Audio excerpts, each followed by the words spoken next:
타락한 이후 전적으로 범죄하여 하나님의 진노와 정죄의 대상이 된 우리를 위하여 대표적이고 대속적인 죽음과 부활을 통해 우리를 의롭게 해주심을 믿으며 이 예수를 알아가고 따르는 일에 우리 자신을 드린다. 성령, 우리는 하나님 나라를 시작하신 예수께서 하나님의 영이신 보혜사 성령을 우리에게 보내셔서 우리로 하여금 거듭나게 하시고 우리 안에 내주하시는 것을 믿으며 우리 삶의 모든 영역에서 하나님의 다스리심을 드러내는 일을 위하여 성령의 지도에 우리 자신을 드린다. 교회, 우리는 우리 각자가 예수 그리스도의 부르심을 받아 하나님의 가족, 그리스도의 몸, 성령의 전에 속하게 된 것을 믿으며 예수께서 친히 몸으로 재림하시어 하나님 나라를 완성하실 때까지 만물 속에서 하나님 나라를 드러내는 공동체인 교회를 세우고 지키는 일에 우리 자신을 드린다. 세상, 우리는 선하게 창조된 세상이 하나님께 거역함으로 말미암아 하나님의 원래의 목적으로부터 심각하게 왜곡되었으나 하나님께서 섭리와 교회를 통해 세상 사람들을 구원하시고 왜곡된 세상을 사랑과 공의로 바로잡으시며 종국에는 만물을 회복하실 것을 믿으며 이 하나님의 회복 사역에 우리 자신을 드린다. 위의 고백은 한국복음주의 교회 연합이 채택한 신앙의 고백으로 나들목 네트워크 교회도 이를 전심으로 받아들인다.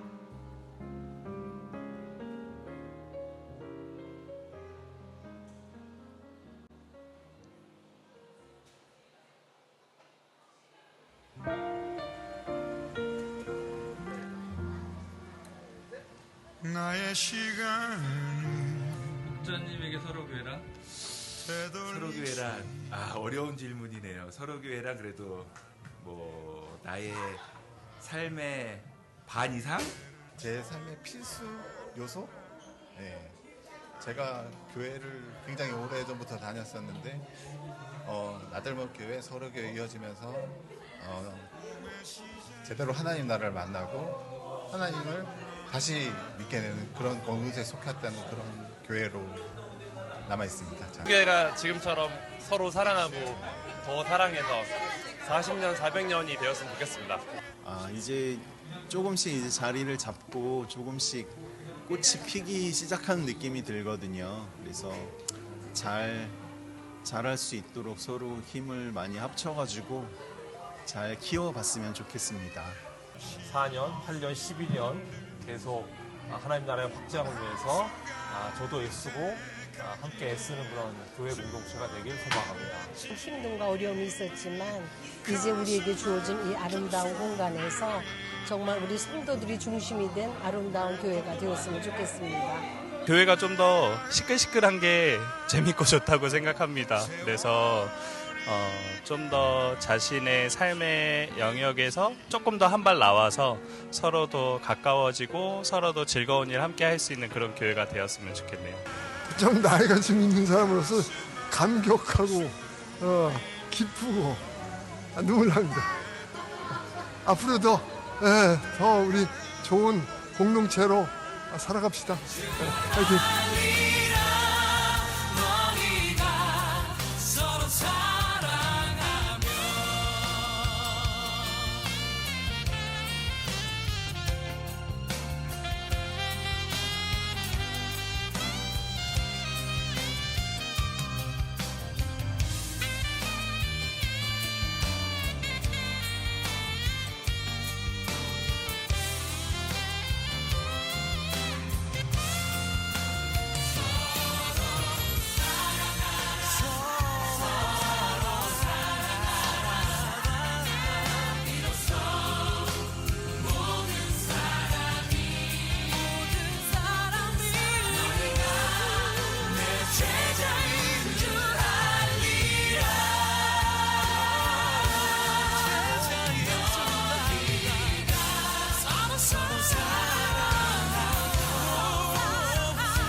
우리 함께 같이 서로 교회를 위해서 기도했으면 좋겠습니다.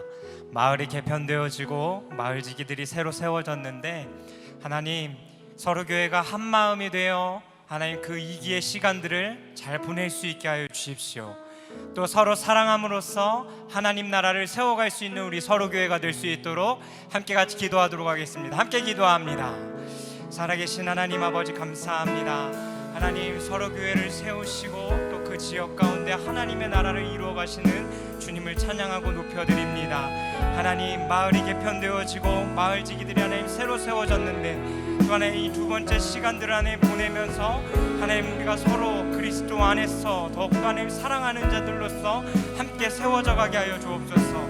서로 사랑함으로 말미암아 그 하나님의 나라가 그 가운데 이루어지게 하여 주시고 하나님, 이 서로교회를 통하여 우리가 서로 사랑하고 있음을, 또 그 사랑 가운데 하나님이 역사하고 계심을 하나님 나타낼 수 있는 교회 되어질 수 있도록 하나님께서 이 교회를 축복하시고 계속해서 세워가 주시옵소서. 이곳 가운데 하나님 새로운 일들이 이루실 그 주님을 찬양하고 높여드립니다. 하나님 이곳 가운데 역사해 주십시오. 우리 계속해서 기도할 때는 작은 이들의 교회를 위해서 기도했으면 좋겠습니다. 다음 해의 아이들이, 다음 세대 아이들이 하나님의 말씀을 먹고 잘 자라날 수 있도록, 또 교회를 이루어가는 4개의 가정교회가 서로 사랑하고 돌보는 신실한 공동체로 계속해서 세워져 갈 수 있도록 우리 계속해서 작은 이들의 교회를 위해서 기도하며 나아가도록 하겠습니다. 함께 기도합니다. 오 살아계신 하나님 아버지, 감사합니다. 다음 세대 아이들에게 하나님 복음이 전해지고 하나님 이 아이들이 하나님 세워지며 하나님 또 주님 안에서 자라가게 하시니 감사합니다. 하나님, 이 다음 세대 아이들이 주님의 그 말씀 안에서 하나님 온전히 자라가고 서가는 자들이 되게 하여 주십시오. 주님께서 주시는 그 주님의 뜻을 따라 살아가는 아이들이 되게 하여 주십시오. 그래서 하나님, 이 작은 이들의 교회 또 그 다음 세대를 이어가는 아이들이 될 수 있도록 주님 축복하여 주시고, 특별히 하나님 교회를 이루어가는 하나님 4개의 가정교회 가운데 함께하여 주셔서 하나님 그들이 서로 사랑하고 돌봄으로 말미암아 하나님 신실한 공동체를 하나님 세워갈 수 있는 작은 이들의 교회가 될 수 있도록 성령 하나님께서 이들 가운데 함께하여 주옵소서. 그리스도 예수 안에서 하나의 선을 이루실 그 주님을 찬양합니다. 오 주님, 이들의 뜻 가운데 하나님의 그 뜻을 이루어가 주옵소서. 하나님, 우리의 모든 기도를 주님 앞에 올려드립니다. 주님 들으시고 응답하시고 그들 가운데에 그 주의 나라를 이뤄가 주옵소서. 이 모든 말씀 우리 주 예수 그리스도의 이름으로 기도드리옵나이다. 아멘. 할렐루야. 네, 마지막 시간입니다. 우리 마지막 시간 더 주님께 우리의 온 마음과 정성을 다해 예배하기를 소망합니다. 우리 함께 같이 찬양하며 나아가십시다.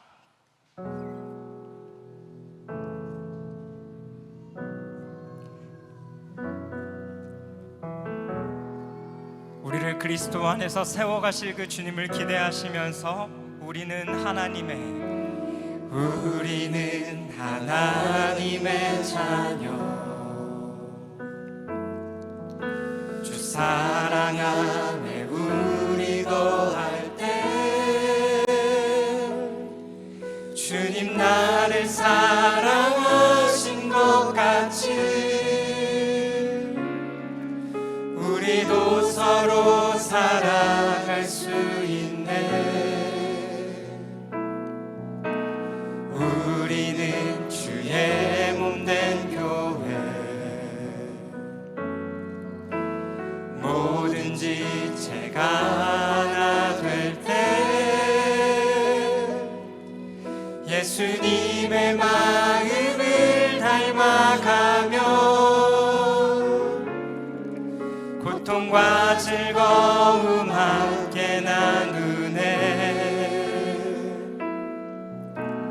하나님 안에서 우리 서로 이루어져 주가 거하실 성전이 되네. 모퉁이 돌 되신 예수와 하나 되게 하신 성령 안에 함께 지어져 가네. 하나님께서 우리 안에 말씀대로 그렇게 이루어 가실 것입니다. 믿으십니까? 우리 함께 이 시간은 옆에 있는 사람 함께 같이 축복하면서 우리 함께 같이 찬양하십시다. 우리는 우리는 하나님의 자녀. 주 사랑 안에 우리 거할 때 주님 나를 사랑하신 것 같이 우리도 서로 사랑할 수 있네. 우리는 주의 몸된 교회. 뭐든지 제가 하나 될 때 예수님의 마음을 닮아가며 고통과 즐거움 함께 나누네. 하나님 안에서 우리 서로 이루어져 주가 거하실 성전이 되네. 모퉁이 돌 되신 예수와 하나 되게 하신 성령 안에 함께 지어져 가네. 하나님 안에서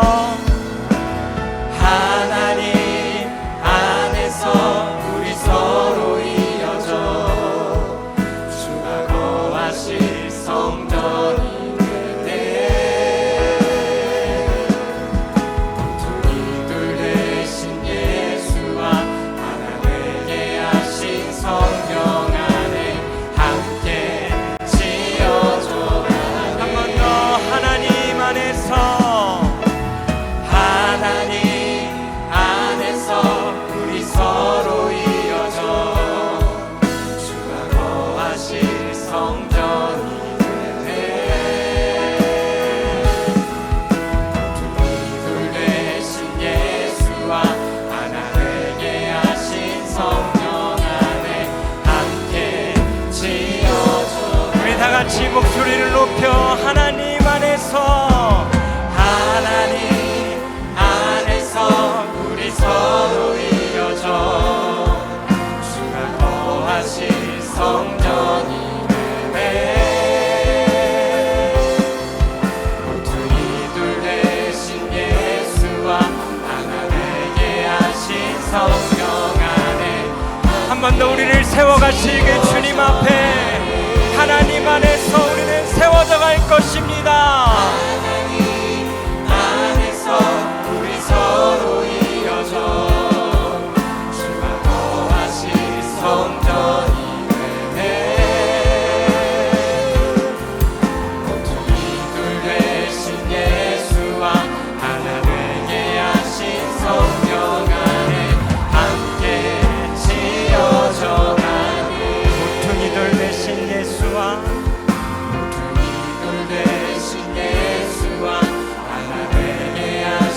성령 안에 함께 지어져 가네. 모퉁이 돌 되신 예수와 하나 되게 하신 성령 안에 함께 지어져 가네.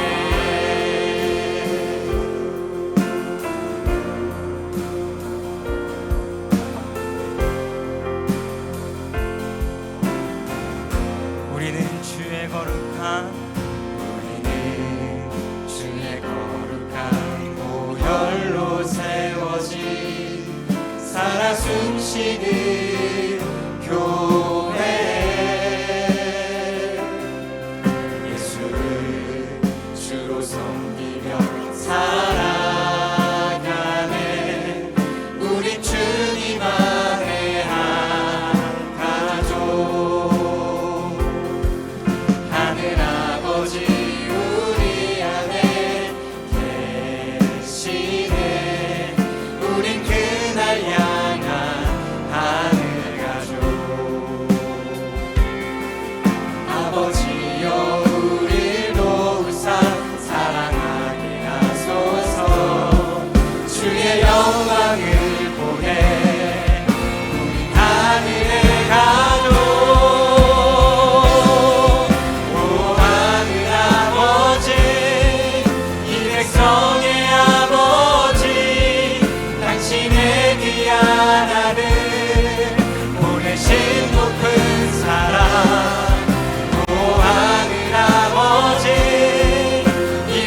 200성의 아버지 하늘 가족 교회 통하여 이 땅의 백성 고치소서.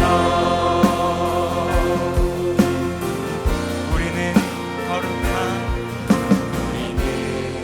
주의 거룩한 보혈로 세워진 살아 숨쉬는 교회, 예수를 주로 섬기며 살아가네. 우리 주님 안에 한 가족, 하늘 아버지 우리 안에 계시네. 우린 그날 향한 하늘 가족. 아버지여 우릴 도우사 살아가게 하소서. 주의 영광을 보내 우린 하늘의 가족. 오 하늘 아버지, 이 백성의 아버지, 당신의 귀한 아들 보내신 높은 사랑. 오 하늘 아버지, 이 백성의 아버지, 하늘 가족 교회 통하여 이 땅의 백성 고치소서. 오 하늘 아버지, 오 하늘 아버지, 이 백성의 아버지, 당신의 귀한 아들 보내신 높은 사랑. 오 하늘 아버지, 이 백성의 아버지, 하늘 가족 교회 통하여 이 땅의 백성 고치소서. 우릴 부르신 주님의 영광의 날에 모든 영광과 찬송을 주가 받으시리. 그 부르심에 합당한 거룩한 교회여, 주님 나라 안에서 우리 영광 받으리. 한 번 더 우리를 부르신 주님의 영광의 날에 모든 영광과 찬송을 주가 받으시리.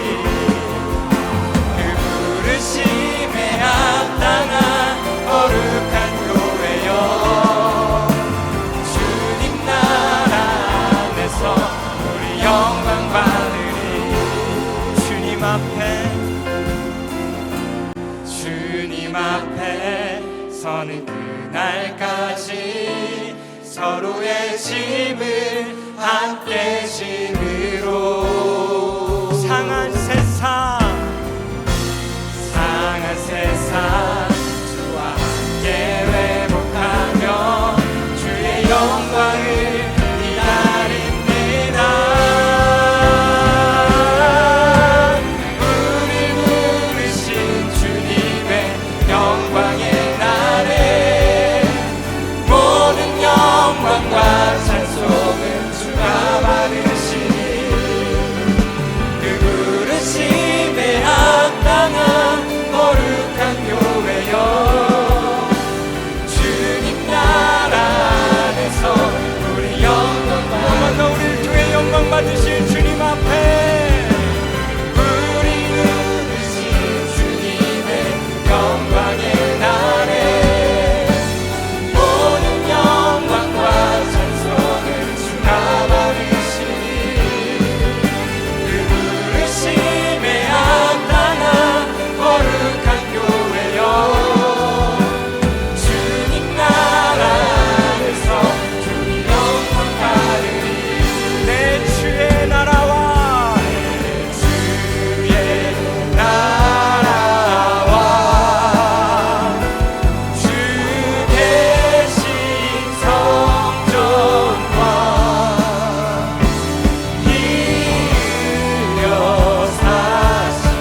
받으시옵소서.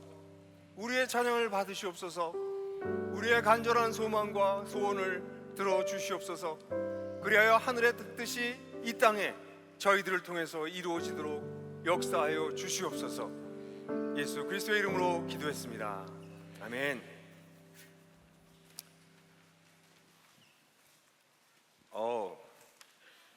너무 좋습니다. 제 넥타이 이쁘죠? 예. 언젠가 아주 기쁜 날 매야 되겠다.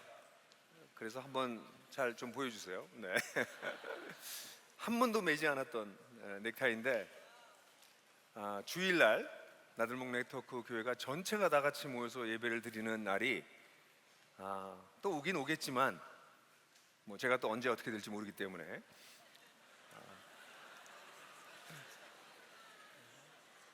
너무나 소중한 시간이다. 그래서 오늘 특별하게 좀 멋을 내봤습니다. 사실 이번 수련회를 준비하기 위해서 애를 분들이 굉장히 많아요. 특별히 아까 영상에도 나왔지만 우리 다음 세대 봉사자들과 사역자들은 이 예배에 참여하는 즐거움을 누리지 못했습니다. 우리 아이들 섬기느라고. 지금 여기 와 계시나요? 그분들이? 아닌가요? 지금도 아이들 돌보고 계시나요? 그분들 들을 수 있도록 박수로 크게 감사의 마음을 좀 전해주십시오. 네.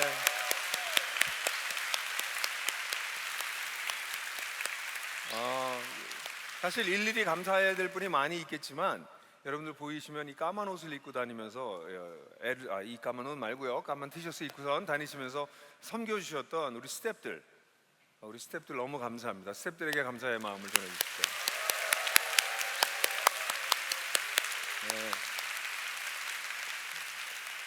네, 찬양팀과 엔지니어는 이미 감사를 했으니까 건너뛰고, 사실은 이 모든 수련회를 올해 초부터 기획하고 이야기하고 논의하면서 이 준비한 협의체 우리 멤버들에게 특별한 또 감사를, 그래서 우리 대표 목사님들과 운영위원장님들에게 감사의 마음을 꼭 전해주십시오. 너무 수고 많이 하셨습니다. 애쓰셨습니다. 오늘 이렇게 다 같이 모여보니까 어떠세요? 너무 좋죠. 근데 저는 그런 생각을 아침에 했어요. 이렇게 다 같이 모이는 것에 의미가 과연 있는가라는 생각을 많이 해요. 왜냐면 효용적인 면에서 이게 효용이 있나? 근데 제가 다 같이 모이고 난 다음에 아주 강력하게 저에게 들어왔던 임프레션은 뭐였냐면, 이게 네트워크의 실체를 우리가 오늘 봤구나. 각 교회들이 모였을 때 작은 교회잖아요. 근데 이렇게 다 같이 모이니까 이게 네트워크의 실체구나.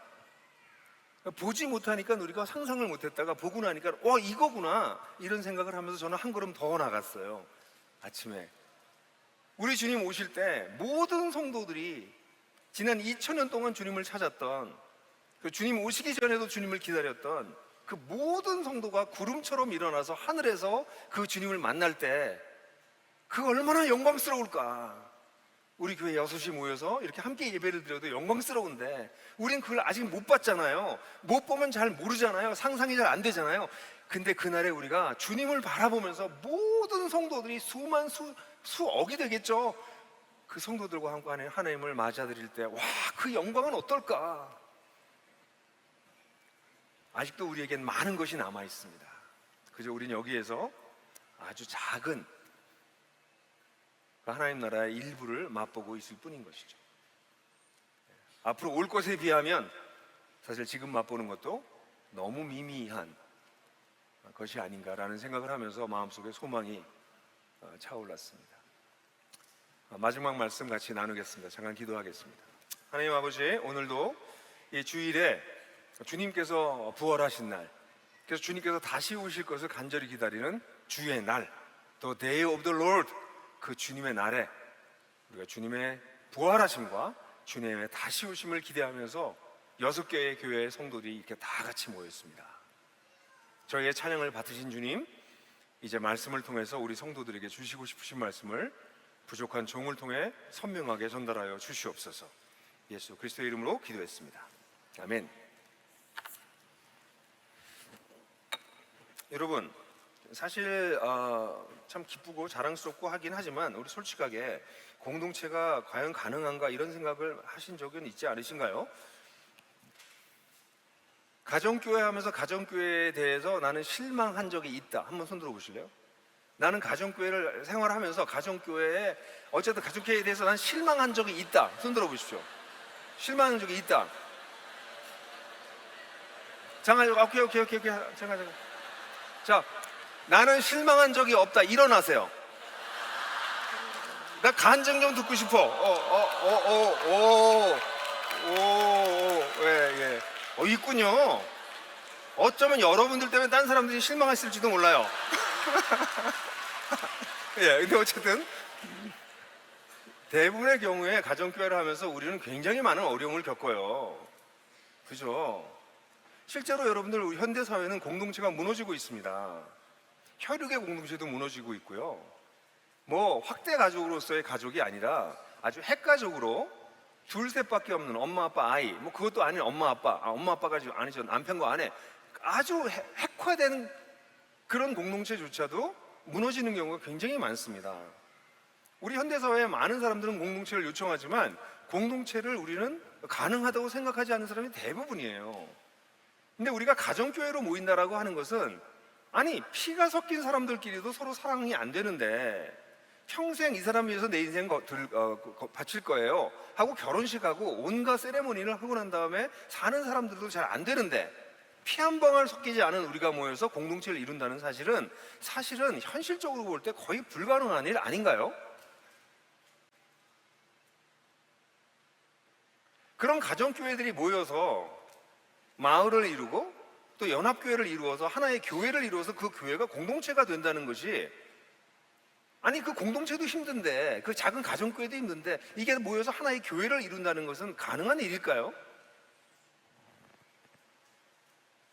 실제로 쉽지 않을 것 같아요.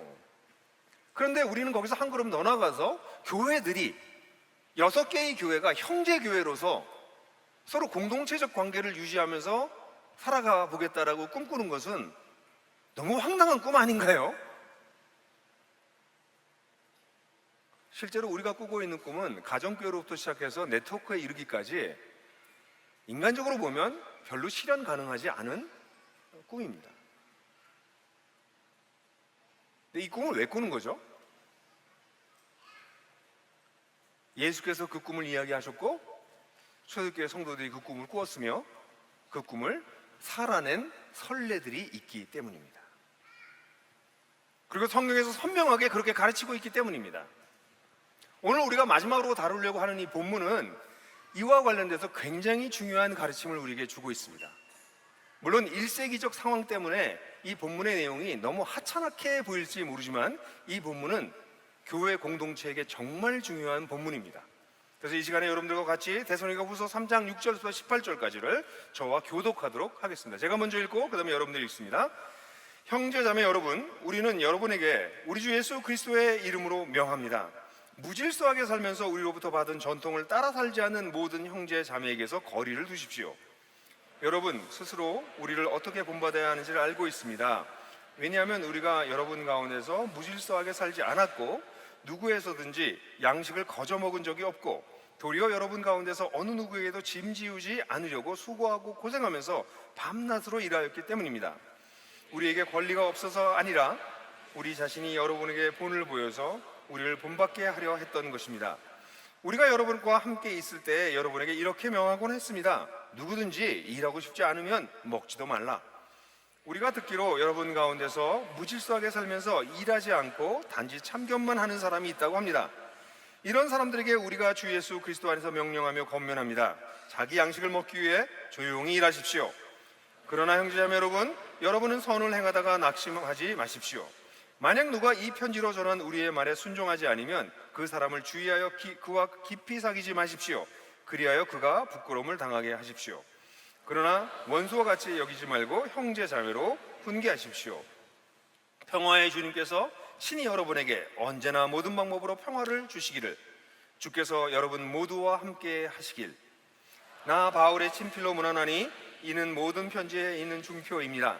나는 이런 식으로 편지를 씁니다. 다 함께 우리 주 예수 그리스도의 은혜가 여러분 모두와 함께 있기를. 이 본문을 보게 되면 이 데살로니가 교회에 문제가 있었던 것을 보게 됩니다. 데살로니가 교회의 문제 3가지 중에서 마지막 문제를 다루고 있는데, 이것은 공동체 내에 이미 존재하고 있었던 문제였어요. 데살로니가 전서를 보게 되면 데살로니가 전서 4장 11절 12절을 보게 되면, 또한 여러분들에게 명한 것 같이 조용히 살기를 힘쓰고, 이게 또 나오죠. 조용히 살기를 힘쓰고 자신의 일을 하고 자신의 손으로 일하기를 권면합니다. 그리하여 여러분들이 바깥 사람들에 대해서 단정하게 행하고, 다른 사람들이 볼 때 이 사람 좀 다르게 사네, 이렇게 아무런 부족함이 없어야 됩니다 라고 얘기하면서 5장 14절에서 오늘날 우리가 보는 이 본문에 자주 나오는 단어가 등장해요. 형제자매 여러분, 여러분에게 권고하니 무질서하게 하는 사람을 훈계하고, 마음이 약한 사람을 위로하고 힘이 없는 사람을 붙들어주고, 오랜 사람은 오래 참으십시오. 이렇게 나와요. 여기에 중요한 단어, 무질서하게 사는 사람. 이 단어가 우리 본문에 무질서하게라고 하는 단어가 3번 나옵니다. 우리 한국말 번역으로 할 때는 이게 전부 다 부사로 번역됐지만, 실제로 성경을 보게 되면 이거는 형용사, 부사, 동사로 나타나요. 그러니까 굉장히 다양한 표현으로 무질서하게 산다라는 표현이 나옵니다. 그럼 이 무질서하게 사는 게 뭘까요? 사실 우리가 성경을 읽을 때, 어제 우리가 데살로니가후서 2장을 볼 때도 어려웠던 것이, 그 당시 사람들에게는 다 공통적으로 알고 있었던 것을 우리는 모른다는 것입니다. 그래서 성경은 함부로 해석하면 이상한 뜻을 가지게 될 수밖에 없어요. 그래서 어떤 부분은 우리가 알 수가 없습니다, 성경에 대해서. 그래서 모르는 건 모른다라고 얘기하는 게 맞습니다. 근데 여기서 무질서하게 살았다라고 하는 것에 대해서는 그동안 많은 해석이 있어 왔는데, 어떤 사람들은 이렇게 얘기했습니다. 헬라 사상에서는, 그리스 철학에서는 노동하는 것은 하찮은 사람들이 하는 것이어서 노동을 경시하는, 일하는 것을 경시하는 풍조가 있었기 때문에 일을 하지 않고 사는 사람들, 그런 사람들이 많았다, 이렇게 이해하는 경우도 있었고요. 또 많은 사람들은 초대교회에 하나님 나라가 임하고 공동체가 이루어졌기 때문에 그 공동체 안에서 이익을 보는, 다른 사람의 도움을 받아서 일은 하지 않고 딴 사람 도움만 받기를 하는 사람들이 있어서 그랬을 것이다 라고 보기도 합니다. 그런데 이 1세기 상황, 또 로마 사회에 대한 공부를 좀 더 많이 하게 되면서 우리가 한 가지 알게 된 것이 후견인 제도라고 하는 것이 있다는 것을 알게 됐어요. 후견인 제도라고 하는 것은 귀족 후견인이 평민 피후견인과 관계를 맺는 것을 뜻해요. 이것을 아미시티아라고 해서 친구 관계라고 멋있게 표현을 했지만, 이건 완곡한 표현이고요. 실제로 여러분들이 아시는 로마 사회는 고도로 계층화된 사회입니다. 5%의 귀족들, 부와 권력을 독점한 5%의 귀족과 나머지 95%의 평민, 그리고 그 밑에는 노예와 하층인들이 있어요. 근데 이 평민들이 굉장히 많은 퍼센테이지를 차지하고 있는 보통 사람들이 사실은 돈도 많지 않고요, 이 사회적 안정망도 가지고 있지 않고 경제적으로 안정되지도 않았습니다. 그래서 어떤 귀족과 후견인 관계를 맺어요. 그럼 이 후견인은 이 피후견인을 보살펴 줍니다. 그 당시 은행이 없었기 때문에 돈도 꿔주고요, 또 필요하면 음식도 주고요, 자기 집에서 쓰던 게 좀 남는 게 있으면 그 사람에게도 주기도 하고요. 그래서 상당히 많은 부분을 제공해 줬어요. 이런 후견인 제도가 로마 사회에서는 아주 일반적인 것이었습니다. 그래서 평민들은 좋은 귀족하고 관계를 맺어서 그 관계를 돌봐주고, 또 이 귀족이 선거 같은 걸 나가게 되면 선거 운동도 같이 하고 온갖 심부름을 하기를 했습니다. 그래서 실제로 친구 관계라고 불렸지만 거의 머슴과 같은 관계로 전락하는 경우가 대부분이었습니다. 그래서 이런 후견인과의 관계에 들어간 사람들은 당연히 귀족들은 일하지 않습니다. 귀족들은 일하지 않습니다. 자기가 가지고 있는 부가 있어요. 그 부를 가지고 피후견인에게 나눠주고, 또 그런 덕을 보는 피후견인들은 어떤 면에서 잘 보이면 일을 많이 하지 않고서도 얼마든지 후견인으로부터 경제적인 지원을 받고 살 수 있었어요. 바울이 끊임없이 이런 자기 손으로 일했다라고 하는 것을 그의 편지에 곳곳에서 강조하고 있는 이유 중에 하나가 로마 시대의 이런 후견인 제도의 한 부분이 되는 것을 막기 위해서였다라고 하는 해석들이 많습니다. 다시 말해서 누구로부터 내가 후견인을 받으면 그 사람이 지배를 받는 관계가 되기 때문에 복음이 마치 그 사람이 돈으로 살 수 있는 것처럼, 또는 그 사람에 의해서 이 돈으로 이 복음이 좌지우지 되는 것처럼 보이는 것을 막기 위해서 바울은 누구도 후견인이라고 하는 것을 쓰지 않았고, 당시에 흔히 사용됐던 아미시티아라고 하는 이 단어 같은 것도 쓰지 않았습니다. 굉장히 재미있는 표현을 제가 책을 읽다 발견했는데요. 이런 표현이 있어서요. 바울은 그 사회의 사회적인 네트워크의 지뢰밭을 조심조심 발끝으로 통과했다. 예, 그 사회가 가져다 줄 수 있는 이런 오해를 피하기 위해서 그는 자기 손으로 일을 했다는 것이죠. 그러니까 여기서 무질서하게 산다라고 하는 것은 이 단어는 그 당시의 시대적 상황을 반영하는 것이에요.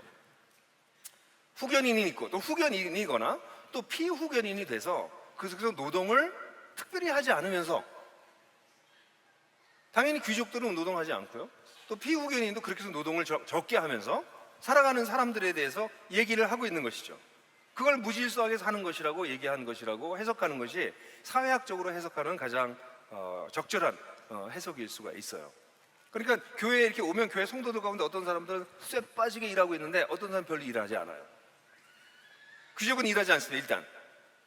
그리고 그 귀족의 후견을 받고 있는 피후견인들도 넉넉하게 삽니다. 쇠 빠지게 일하지 않습니다. 근데 이 사람들이 돌아다니면서 뭐라고 그랬어요? 단순히 6절, 여기 뒷부분 11절을 보면 무질서하게 살면서 일하지 않는 것은 물론이고 그 다음에 어떻게 한다고요? 다른 사람에게 참견하기만 한다고. 이 참견하다라고 하는 단어는 말을 만든다라고도 번역할 수 있어요. 여기저기 말하고 다닌다, 뭐 이런 말로 표현할 수도 있습니다. 그렇게 했다는 것이죠. 이게 현상입니다. 이 현상에 대해서 사도 바울은 뭐라고 얘기하고 있냐면, 이렇게 된 이유가 우리로부터 받은 전통을 따라 살지 않기 때문이다, 이렇게 얘기하고 있어요. 이 전통에 대해서는 어제 아침에 여러분들하고 얘기했죠. 근데 여기 이 전통은 뭐예요? 단수입니다. 이 전통은 다르게 말하면 우리가 전한 복음에 따라 살지 않았다, 이렇게 얘기하는 게 정확합니다.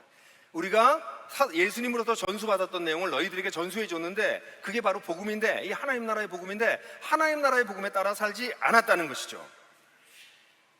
여러분, 공동체 안에서 일어나는 문제는 표면적인 문제가 있어요. 여기 사회적인 현상이었으니까 이 후견인 제도 속에서 이런 일들이 일어날 수 있었겠다라고 생각할 수 있죠. 근데 그런 일들은 그 밑에 더 근원적인 문제가 있는 것이죠. 하나님 나라의 복음에 걸맞지 않은, 그게 근본 원인이고요, 이게 현상으로 나타나는 것입니다. 그래서 실제로 이걸 좀 더 다르게 좀 이렇게 표현한다면 이렇게 표현할 수 있을까요? 당시 문화와 상황을 핑계로 자기 하고 싶은 대로 사는 것, 이게 무질서하게 사는 것입니다. 그 시대의 상황과 문화가 있어요. 이렇게 우리 사회는 이렇잖아, 우리 문화는 이렇잖아, 그래서 나는 이렇게 사는 거야 라고 얘기하는 것이, 근데 그렇게 사는 것이 하나님 나라의 복음에, 그들이 전수받았던 전통에 걸맞지 않다는 것이죠. 이것은 부르심의 복음에 합당하지 않은 모습입니다. 여러분, 신앙은요 반드시 삶으로 나타납니다.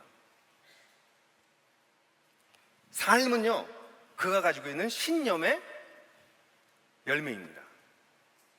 말을 아무리 잘하고 아무리 훌륭하게 사람들을 설득하고 리더십을 갖고 대단히 훌륭한 일을 했다 할지라도 그 사람의 삶을 보면 그 사람이 진짜 뭐를 믿고 있는지가 나타납니다. 지금 바울은 이 문제를 다루고 있는 것이에요. 하나님으로부터 예수님으로부터 받았던 그 진리를 믿는다고는 하지만, 믿는다고 해놓고 사실은 그 사회적 문화적 상황과 연관져서 자기 멋대로 자기 소견에 오른 대로 살아가는 것에 대해서 지금 제지를 하고 있는 것입니다. 실제로 교회 공동체의 문제는 바울의 시대로부터 시작해서 오늘날에 이르기까지 늘 거의 동일합니다.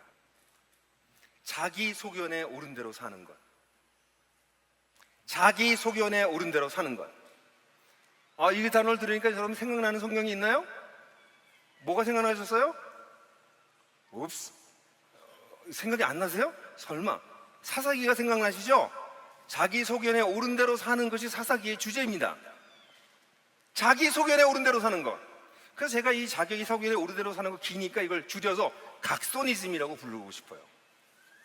각소니즘. 이건 제가 만든 말이니까 귀체니즘 이런 거에서 흉내낸 거예요. 각소니즘. 사실 제가 그냥 각소니즘이라고 지금부터 부르게요. 각소니즘이 공동체를 파괴하는 핵심적인 요소입니다. 실제로 보세요. 우리 개인의 문제가 있을 때 우리 현대 문화엔 뭘 중요시 여기죠? 프라이버시를 중요시 여깁니다. 프라이버시를 넘어오는 것은 옳지 않습니다. 이건 어떤 면에서는 굉장히 의미가 있습니다. 집체주의적이고 전체주의적인 사회에서는 개인이 무시되어 왔어요. 그래서 개인의 어떤 독특성, 다양성, 특수성이 인정되지 않고 개인이 그냥 다 오픈되고 개인은 다 일방적으로 행동을 했었어야 됐어요. 근데 나라고 하는 존재, 개인이라고 하는 존재가 근현대에 들어오면서 다시 재발견되면서 한 사람 한 사람은 독특한 존재야. 그에겐 프라이버시가 있어야 돼. 함부로 다른 사람이 치고 들어가면 안 돼 라고 하는 굉장히 좋은 문화가 만들어졌어요. 근데 이 프라이버시라고 하는 개념과 개인주의라고 하는 것이 뒤섞이면서 그리스도인들에게 영향을 주기 시작하는 거죠. 그래서 그리스도인들끼리 서로 이야기할 때 무슨 얘기를 그건 얘기하기 어렵지. 그건 그 사람 개인 문제인데 신앙이라는 이유로 그런 얘기를 하면 안 되지. 근데 신앙이 뭔데요? 우리가 살아가는 삶의 이야기입니다. 근데 삶의 이야기 중에서 중요한 게 뭐가 있어요? 돈 문제, 경제 문제, 섹스 문제, 가정 문제, 자녀 키우는 문제. 이게 사는 것에 다 가장 중요한 얘기예요. 근데 그런 얘기 하지 마. 그건 프라이버시야. 그리고 난 다음에 어떻게 해요? 각자 각손이즘으로 사는 거죠. 그러니 가정교회 내에서 분쟁이 일어나는 건 이런 겁니다. 가정교회에서 만나서 밤낮 성경을 토론하면 안 싸울 일이 없어요. 그래도 싸우더라고요. 내 해석이 맞니? 네 해석이 맞니? 근데 그냥 성경에 대한 얘기를 하면 별 문제가 안 생기는데, 근데 가정교회에서 얘기하다가 저 사람이 저렇게 경제적으로 살면 안 되잖아. 그 얘기를 하려고 그러면 당신이 뭔데요? 특별히 저기 뒤에 애들 키우는 분들 많은데 애 키우는 문제, 이건 거의 성역이에요. 내 애를 내가 키우는 방식인데 왜 당신이 공동체로 얘기를 해? 이건 폭력이에요. 그 폭력적이라는 단어를 많이 쓰더라고요, 사람들이 요즘. 프라이버시를 넘어가면 폭력적이라고 얘기하는 거죠. 내 생각이 옳기 때문에. 이런 일들은 갈등이 일어났을 때는 더 크게 나타납니다. 서로 오해가 나타났을 때는 더 강하게 나타나요. 내가 맞거든? 그리고 난 내 주장을 할 수 있는 권리가 있거든? 이런 상황이 되기 시작하면 공동체는 와해되기 시작합니다. 이게 우리가 가지고 있는 문제입니다. 우리 현대 사회가 가지고 있는 프라이버시와 개인주의의 문제가 우리 공동체를 무너뜨리게 만드는 문화적 정황이고, 그 밑에는 각손이즘이 있습니다. 근데 우리가 전해받는 하나님 나라의 복음은 무엇입니까? 막 우리가 열심히 노래했잖아요. 우린 성령 안에서 함께 지어져 가는 존재다. 우린 남이 아니고 형제들이다. 하늘 가족이다. 우린 서로에 대한 책임을 진다. 이런 가르침과 현대사회의 프라이버시와 개인주의는 충돌을 일으킵니다. 이것뿐만이 아니죠. 이걸 발전시키면 많이 얘기할 수 있어요. 가정교회들도 자기 가정교회, 내 가정교회 운영하는 거에서 타치하지 마세요. 어떤 목자가 그럴 수 있어요. 내 가정교회 내가 알아서 할 거니까 건드리지 마세요. 다른 옆에 가정교회에서 배울 생각도 하지 않아요. 연합도 하지 않습니다. 그것도 각손이즘이에요. 그러니까 개인에게서 가교 차원으로 각손이즘이 확장된 것이죠. 교회도 그럴 수 있을까요? 지금 한국 교회는 각손이즘에 빠져 있습니다. 서로의 교회에 대해서 관계를 맺지 않습니다. 이야기하지 않습니다. 옆에 교회, 당신 교회 그렇게 하면 안 되지 않아요? 라고 얘기할 수도 없습니다. 그럴 수 있는 통로도 없고, 그러니까 교회들이 다 엉망이 돼가고 있는데도 서로 말하지 않습니다. 말할 수 없습니다. 아니 무슨 오지랖이지 무슨 그런 말을 해. 오케이, 한국 교회는 그렇다고 칩시다. 교단 속에 있는 교회들도 그래요. 그래서 버젓이 엄청나게 말도 안 되는 세습이 일어나고 윤리적인 문제가 생겨도 교회 속에서도 이야기를 서로 못합니다. 한국 교회 이런 이야기가 끊임없이 반복되고 있는 걸 보고 계세요? 막 지겨울 정도예요. 교회들도 다 각손이즘 하고 있어요.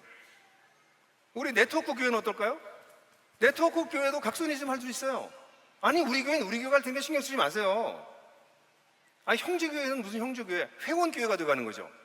형제라면 어떻게, 근데 그 교회가 그 문제는 좀 문제 아니에요? 같이 고민해야 되지 않을까? 신경 쓰지 마세요. 우리가 알아서 할 테니까.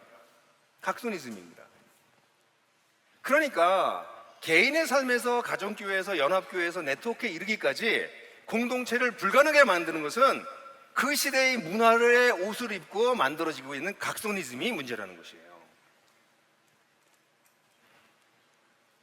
이 각성이즘을 극복하는 것이 오늘날 공동체를 세우기 위해서 가장 기본적인 일입니다. 그래서 나들목 교회를 세울 때 나들목 교회에서 이 각성이즘을 극복하기 위해서 우리가 했던 3가지 중요한 것이 있었어요. 그게 뭘까요? 우리 진실한 관계를 맺자. 진실한 관계를 맺자. 형제 자매라고 하는 진정한 인식 위에서 그 신뢰가 깊어짐에 따라서 우리의 관계가 좀 깊어지도록 애써보자. 그래서 우리 진실한 관계를 맺으려고 애를 썼습니다. 교회에 와서 우리가 쓰고 있던 종교적인 가면을 좀 벗자. 있는 그대로 자기 모습을 좀 드러내도록 애를 써보자. 이거 어느 정도는 저는 우리가 좀 배웠다고 생각해요. 그러나 이거는 앞으로도 계속 배워나가야 될 부분입니다. 왜냐하면 진실한 만남이 어려워지는 이유는 서로를 바라보면서 판단하기 때문입니다. 의심하고 판단하기 때문이에요. 근데 누굴 보면 저 사람이 저렇게 행동하는 걸 보면 아이고 또 저러네. 의심하고 판단하는 거죠. 근데 이 진실한 만남을 가지려고 그러면 아주 중요한 것 중에 하나가 이건 저희가 배운 것 중에 하나고 연습하는 것 중에 하나인데요. 동기를 판단하지 않으려고 하는 것이에요. 동기를 판단하지 않고 나타난 열매만 가지고 생각하는 거예요. 근데 사람들은 무슨 행동을 하게 되면 저 사람이 저렇게 한 건 이래서 그래. 여러분, 부부 생활에도 부부 관계가 어려운 게 뭐예요? 당신이 그렇게 말하는 건 나를 사랑하지 않아서야. 당신이 나를 사랑하는 건 그 사람 마음속에 있는 거거든요. 근데 행위를 가지고 겉으로 나타나는 거 가지고 그 사람 동기를 판단하는 거죠. 동기는요, 하나님만 판단하실 수 있는 거예요. 기독교인은 다른 사람들을 마음속에 있는 동기를 판단하지 않기로 결정한 사람들입니다. 근데 동일한 행동이 계속해서 반복돼서 그것이 축적된다면 그럼 그 사람이 저런 마음 때문에 이런 행동을 하는 것이 아닐까라고 생각할 수도 있지만, 그러니까 진실한 만남을 갖는다라고 하는 건 그런 면에서 굉장히 쉽지 않은 것입니다. 우리는 그렇게 살지 않아왔기 때문에 조금만 무슨 행동을 해도 금방 그 사람의 동기를 판단하고 저 사람은 저러니까 저렇게 하지, 저런 꿍꿍이 속이 있는 거야. 그렇게 돼서는 진실한 만남을 가질 수가 없습니다. 왜냐하면 우리의 동기는 늘 불순하거든요. 여러분들 마음은 늘 깨끗하세요? 복잡하지 않으세요? 동기가 아주 혼란하게 여러분 속에 섞여 있잖아요. 이 진실한 만남을 가지려고 애를 쓰는 것이 첫 번째 필요합니다. 두 번째는 그렇기 때문에 진실한 만남을 갖게 되면 우리 가족이 될 때 약속하는 게 뭐예요? 험담하지 않는다. 딴 사람 이야기를 뒤에 얘기하지 않는다. 속에서 그 사람을 판단하는 것도 문제지만, 동기를 판단하는 것도 문제지만, 그걸 가지고 사람에게 얘기하는 것은 더 큰 문제입니다. 그래서 내 생각에 옳기 때문에 그 사람이 이런 문제가 있다고 얘기를 하는 것이에요. 제가 성경을 보면 성경에 수근수근거리다라고 하는 단어로 번역된 단어가 수근수근거린다, 또는 이걸 은밀한 비방이라고도 말할 수 있고 중상하는 것이라고 말할 수 있는데, 이 단어들이 로마서 1장과 고린도후서에 딱 한 번씩밖에 안 나오는 단어들이에요. 근데 이 단어를 제가 읽으려고 했더니 읽기도 어려워. 푸시스리스테스 또는 푸시스리시무스. 어려운 걸 하지 말자고요. 험담은 어려운 일이에요. 하지 마세요. 발음도 안 돼 이거. 예? 근데 험담하는 걸 즐긴다고 사람들은요. 은근히 사람들을 깎아내리고 사람들의 동기를 얘기하고, 그렇게 함으로써 왜 그걸 즐기는 줄 아세요? 본인이 하나님이 됐다는 느낌이 들어요. 그 사람을 내가 다 파악했어. 다 알아. 그 사람 문제야. 신이 됐다는 착각을 가져다 줘요. 그 사람을 정죄까지 하게 되면 이제 심판대에 앉기까지 하는 것이죠. 그래서 성경에서는 로마서, 제가 고린도서도 읽어주시겠지만 로마서 1장 28절과 성경 구절 여러분들 강의한 주지 않았는데 한번 읽어볼까요? 다 같이 읽어봅시다. 시작. 사람들이 하나님을 인정하기를 싫어하므로 하나님께서는 사람들을 타락한 마음의 자리에 내어부려 주셔서 해서는 안 될 일을 하게 하셨습니다. 여기 앞에 동성애에 대한 이야기를 해요. 동성애가 이 죄를 드러낼 수 있는 가장 좋은 예였기 때문에 동성애를 얘기를 합니다. 그리고 난 다음에 이 얘기를 하고 29절에 동성애뿐만이 아니라 29절 읽겠습니다. 시작. 사람들은 온갖 불의와 악행과 탐욕과 가기로 가득 차 있으며 시기와 살인과 분쟁과 사기와 저기로 가득 차 있으며 수군수군 거리는 자요. 이런 얘기를 쭉 31절까지 하고 난 다음에 32절에 그들은 이와 같은 일을 하는 자들은 죽어야 마땅하다는 하나님의 공정한 법도를 알면서도 자기들만 이런 일을 하는 것이 아니라 이런 일을 저지르는 사람들까지 두둔하기까지 합니다. 여러분, 다른 사람 뒤에서 수근수근하고 중상하고 험담하는 것은 이 성경 구절에 의하면 그냥 작은 죄가 아니고요, 사형에 해당하는 죄라고 얘기하고 있어요. 그 말들이 사람을 죽이기 때문입니다. 그래서 우리는 결단을 해야 돼요. 각손이즘을, 공동체 속에서 각손이즘을 이겨내기 위해서는 내 소견에 오른 대로 판단하고 이야기를 전하거나 말하지 않기로 결단해야 돼요. 그래서 예전에 나들목 교회에서 우리가 가족이 될 때는 가족 서약서를 할 때 두 번째 항목에 우리는 험담하거나 사람들의 말을 옮기지 않습니다, 이거 약속한 거 혹시 요즘도 하시나요? 아마 하실걸요? 그죠? 그럼 제가 그때 처음에 강의할 때는 그런 얘기를 했어요. 누군가 여러분들에게 찾아와서 있잖아, 내가 기도하라고 얘기해 주는 건데 글쎄 누구누구가 이런 말을 하려고 그러면 쉿! 그래서 실제로 연습도 시켰는데 다 같이 해보실래요? 쉿! 다 같이 다시 한번 쉿! 듣지 마세요. 듣지 마세요. 그 사람으로 하여금 이 사형에 해당하는 죄를 짓게 도와주지 마세요. 쉿! 그리고 그 얘기 나한테 하지 마. 그 사람한테 가서 직접 얘기해.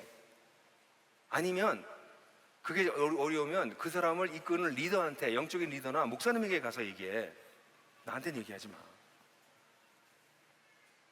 여러분, 이게 아주 사소한 문제지만 이런 것들이 공동체 내에서 오해를 계속해서 불러일으키게 되고, 이게 깊어지면 이제 분열이 일어나기 시작해요. 그래서 한국의 수많은 교회들이 별것도 아닌 거 가지고 관계가 깨지기도 합니다.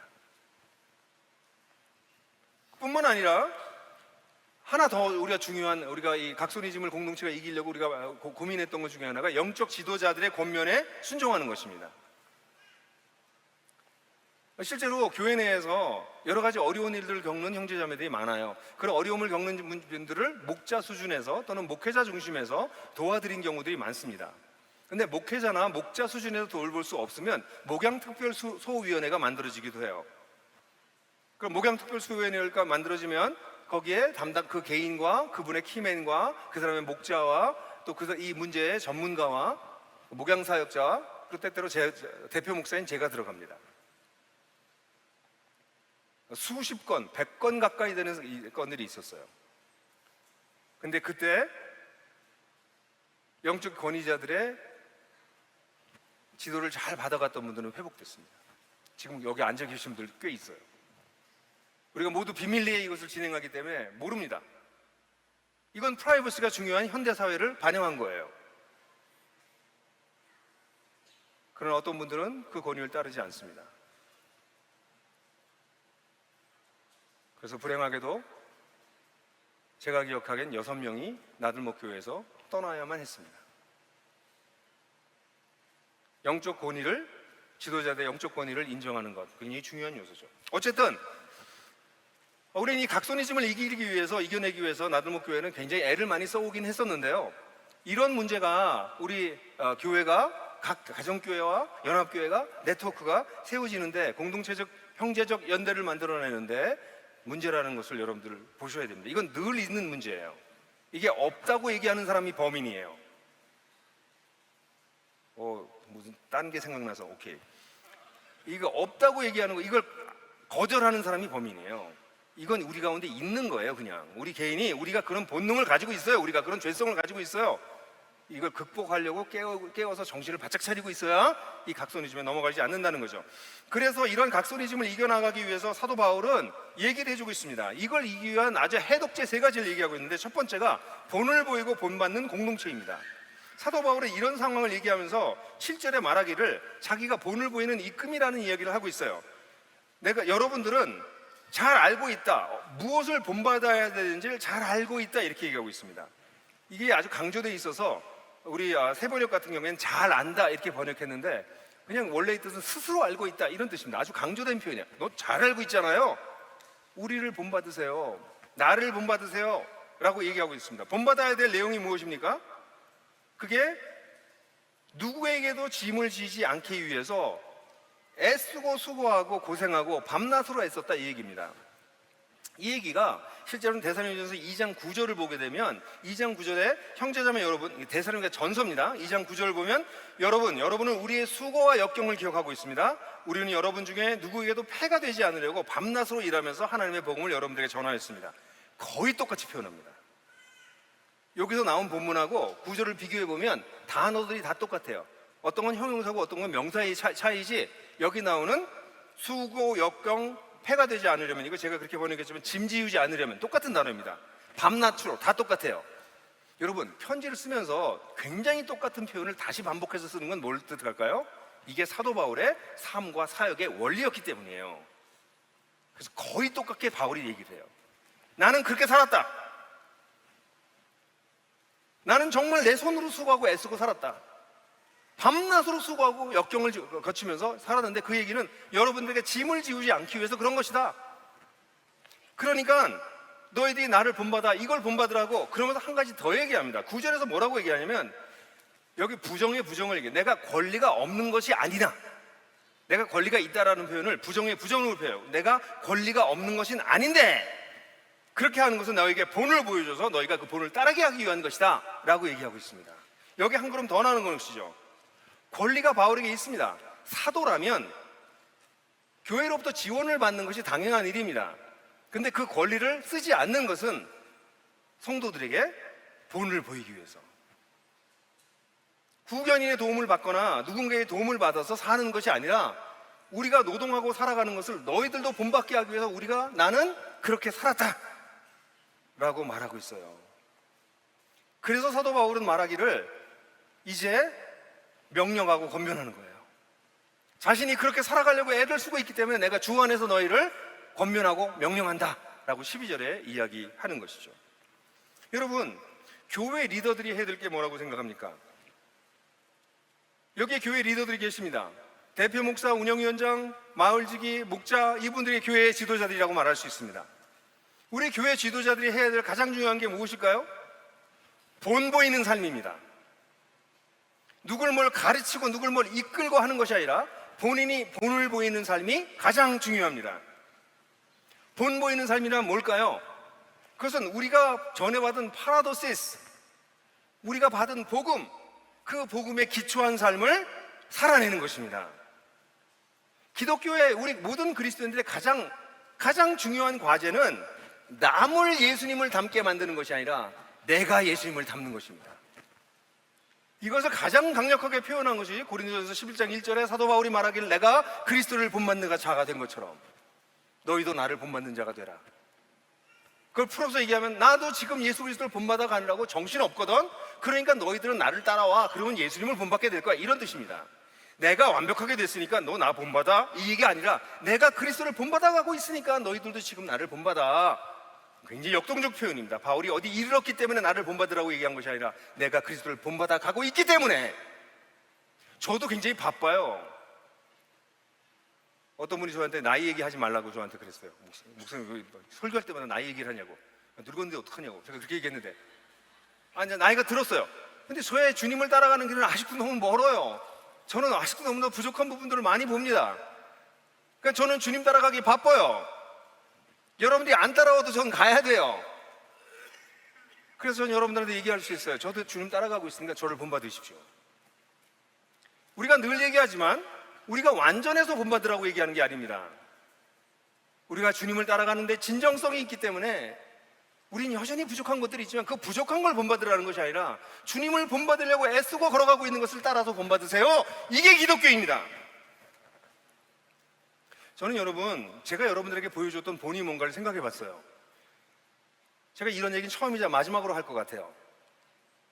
나는 어떤 본을 보였지? 우리 교회에? 저는 40대 초반에 대표 목사가 되면서 제 자신을 꾸미지 않기로 결정을 했어요.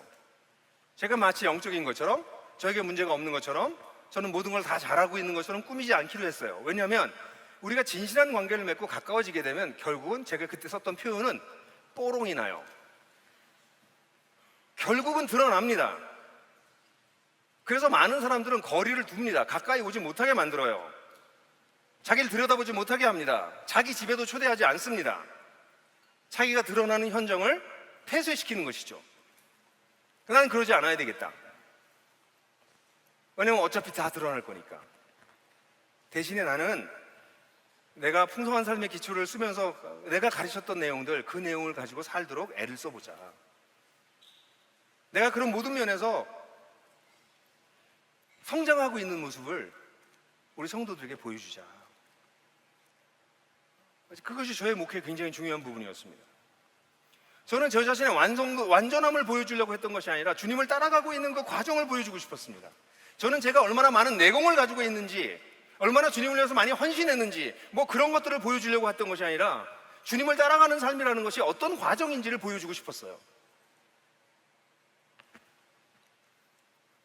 개인적으로는 저는 신앙이라고 하는 것은 지금 이렇게 설교를 멋있게 멋있는지는 모르겠지만 이렇게 막 하고 있는 이게 신앙이 아니에요. 제가 지금 집에 가서 어떻게 사느냐, 제가 저와 같이 일하고 있는 제 사역자, 우리 회사 직원들하고 어떤 관계를 맺고 있는가, 그게 저의 신앙의 진짜 모습이에요. 그러니까 여기서는 멋있는 말을 많이 할 수 있거든요. 교회에서는 멋있게 움직일 수 있거든요. 그래서 저는 제 개인적으로 제 가정에서 좋은 남편, 좋은 아버지가 되려고 애를 썼어요. 아시는 것처럼 시간이 많지 않았습니다. 그렇지만 정말 애썼습니다. 제 아내하고도 지금 오늘도 아침에 일어나서 같이 산보했는데 왜 이렇게 이쁜지. 진짜예요. 아니 이쁜 걸 어떻게 해. 제가 이런 얘기를 우리 회사에 어떤 직원이 와서 결혼한다고 그래가지고 얘기하다가, 야, 결혼하면 처음에 니들 좋아 보이지만 결혼하고 한 40년, 50년 지나고 난 다음에 난 지금 내 아내가 그때보다 더 이뻐 보여. 그랬더니 그 자매가 저 이렇게 쳐다보더니 거짓말 이러더라고요. MZ세대는 정말 다르긴 한 것 같아요. 저 진짜 거리가 높고, 저 굉장히 회사에서 높은 사람이거든요. 거짓말 이렇게.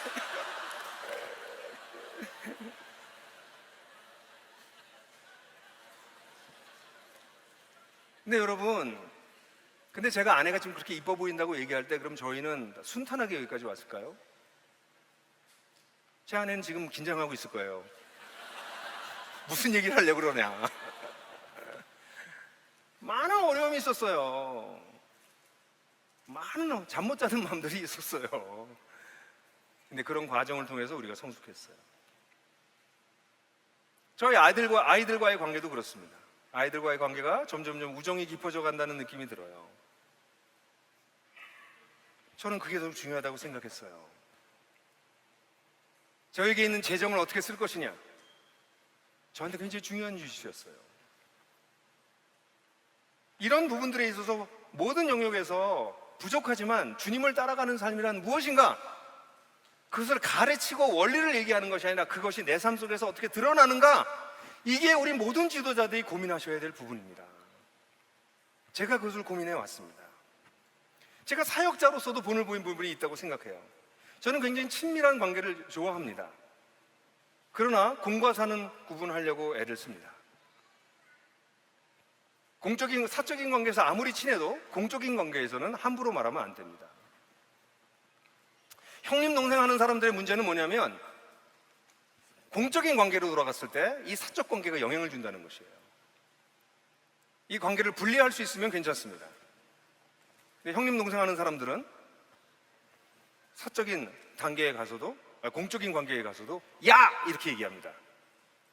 혹시 그렇게 얘기하는 사역자 여기 안 계시겠지만 그런 분들 계시면 조심하시라고 꼭 말해 주십시오. 저희 회사에서도 회사 직원들이 너무 친해요. 그래서 형 동생해요. 근데 가만 보니까 그렇게 하면서 언어적 폭력들이 생기는 걸 봤어요. 야, 이 새끼야, 그렇게 하면 안 되잖아, 이렇게 얘기를 하는 거예요. 밤낮같이 술 마시니까. 야, 우리가 형 동생인데. 그래서 우리가 회사에 10년 전에 직책을 없애고 모든 사람을 누구누구 님으로 부르기 시작했어요. 처음에 반발이 많았어요. 저한테 사람들이 김영국님 이렇게 불러야 됩니다. 사람들을. 근데 변하기 시작했어요. 문화가 바뀐 것이죠. 공과 사를 구분할 줄 아는 건 굉장히 중요합니다. 성도와 성도들 사이에서 아무리 친해도 말을 함부로 하시면 안 됩니다. 특별히 사역자들이 그렇게 하는 것은 특별하게 안 됩니다. 저는 어떤 성도들에게 야! 라고 말해본 적은 한 번도 없었던 걸 기억해요. 혹시 기억나시는 분이 계시면 오셔서 저에게 회개할 수 있는 기회를 주시기 바랍니다. 저는 저의 권력과 제 권위가 남용되지 않게 하려고 애썼어요. 교회가 권력 구조가 되지 않게 하려고 애썼습니다. 권력을 탐하는 사역자들이 있으면 내보냈습니다. 팔다리를 잘라내는 것 같은 고통도 있었습니다. 저는 이런 본을 여러분들이 받으시길 바랍니다. 저는 하나님 나라의 복음에 천착하려고 애를 썼습니다. 그 하나님 나라의 복음이 성도들이 잘 알아듣게 하기 위해서 애를 썼습니다. 얼마나 성공했는지는 모르지만 이 교회를 이어받은 목사님들은 하나님 나라의 복음을 전하는 일에 천착해 주실 것을, 제 본을 따를 것을 권고합니다. 저는 사실 그러기 위해서, 이 하나님 나라의 복음을 이 우리 나들목교회가 살아내기 위해서 제 권리를 내려놨습니다. 제가 고작 18년 사역했습니다. 보통 목사님들은 20년, 30년 사역하시는 분들이 많습니다. 제 나이 고작 58이었습니다. 제 인생을 다 걸고 세워놨던 교회를 18년에 내려놓는 것은 그렇게 쉬운 일은 아니었습니다. 저에겐 권리가 있다고 말할 수 있습니다. 이런 2030 TF 만들자는 얘기 제가 안 하면 됩니다. 제가 만들자고 했습니다. 네트워크 제가 하자고 했습니다. 저는 제 권리를 내려놨습니다. 저는 나들목 네트워크가 가지고 있는 굉장히 중요한 가치 중에 하나가 자신의 마땅한 권리를 내려놓는 것입니다. 누구를 위해서? 교회를 위해서. 저는 감히 여러분들이 저를 본받길 바랍니다. 목자도, 마을지기도, 운영위원장들도, 운영위원도, 대표 목사님들도 마땅히 주장할 수 있는 권위를 교회의 유익이라면 내려놓을 수 있는 것, 그것이 나들목교회의 중요한 파라도시스 2입니다. 그래서 저는 여러분들에게 본을 받는 것이 여러 가지가 있습니다. 개인적인 차원에서의 삶의 본도 있고요, 사역자로서 또는 함께 동역하면서 리더로 살아가면서 본을 보이는 면도 있고요, 그리고 교회 자체로서도 본을 보이고 받아야 될 것이 있는데, 저는 우리 교회가 이 정신을 잃지 않으시길 바랍니다. 동심원적 구조, 여러분들 어제 그렸던 거 생각나시죠? 동심원적 구조는 권위가 높아지는 걸 뜻하는 게 아니고요, 동심원 가운데로 들어올수록 더 많이 희생하고 섬기는 것을 뜻하는 것입니다. 이런 동심원적 구조가 마치 권위 구조가 된다면, 그러면 제가 여러분들에게 보여줬던 본과는 정반대 방향으로 가는 것입니다. 그래서 우리는 끊임없이 리더가 되면 될수록 더 많이 섬기는, 더 많이 희생하는, 더 많이 낮아지려고 애를 쓰는, 이런 것이 추구하는 그런 교회가 되어야 됩니다. 그렇게 본을 저는 부족하지만 보이려고 애를 썼습니다. 그런데 제가 기뻐하는 것은 그것을 본받는 이 따르미들이 굉장히 많았다는 것이에요.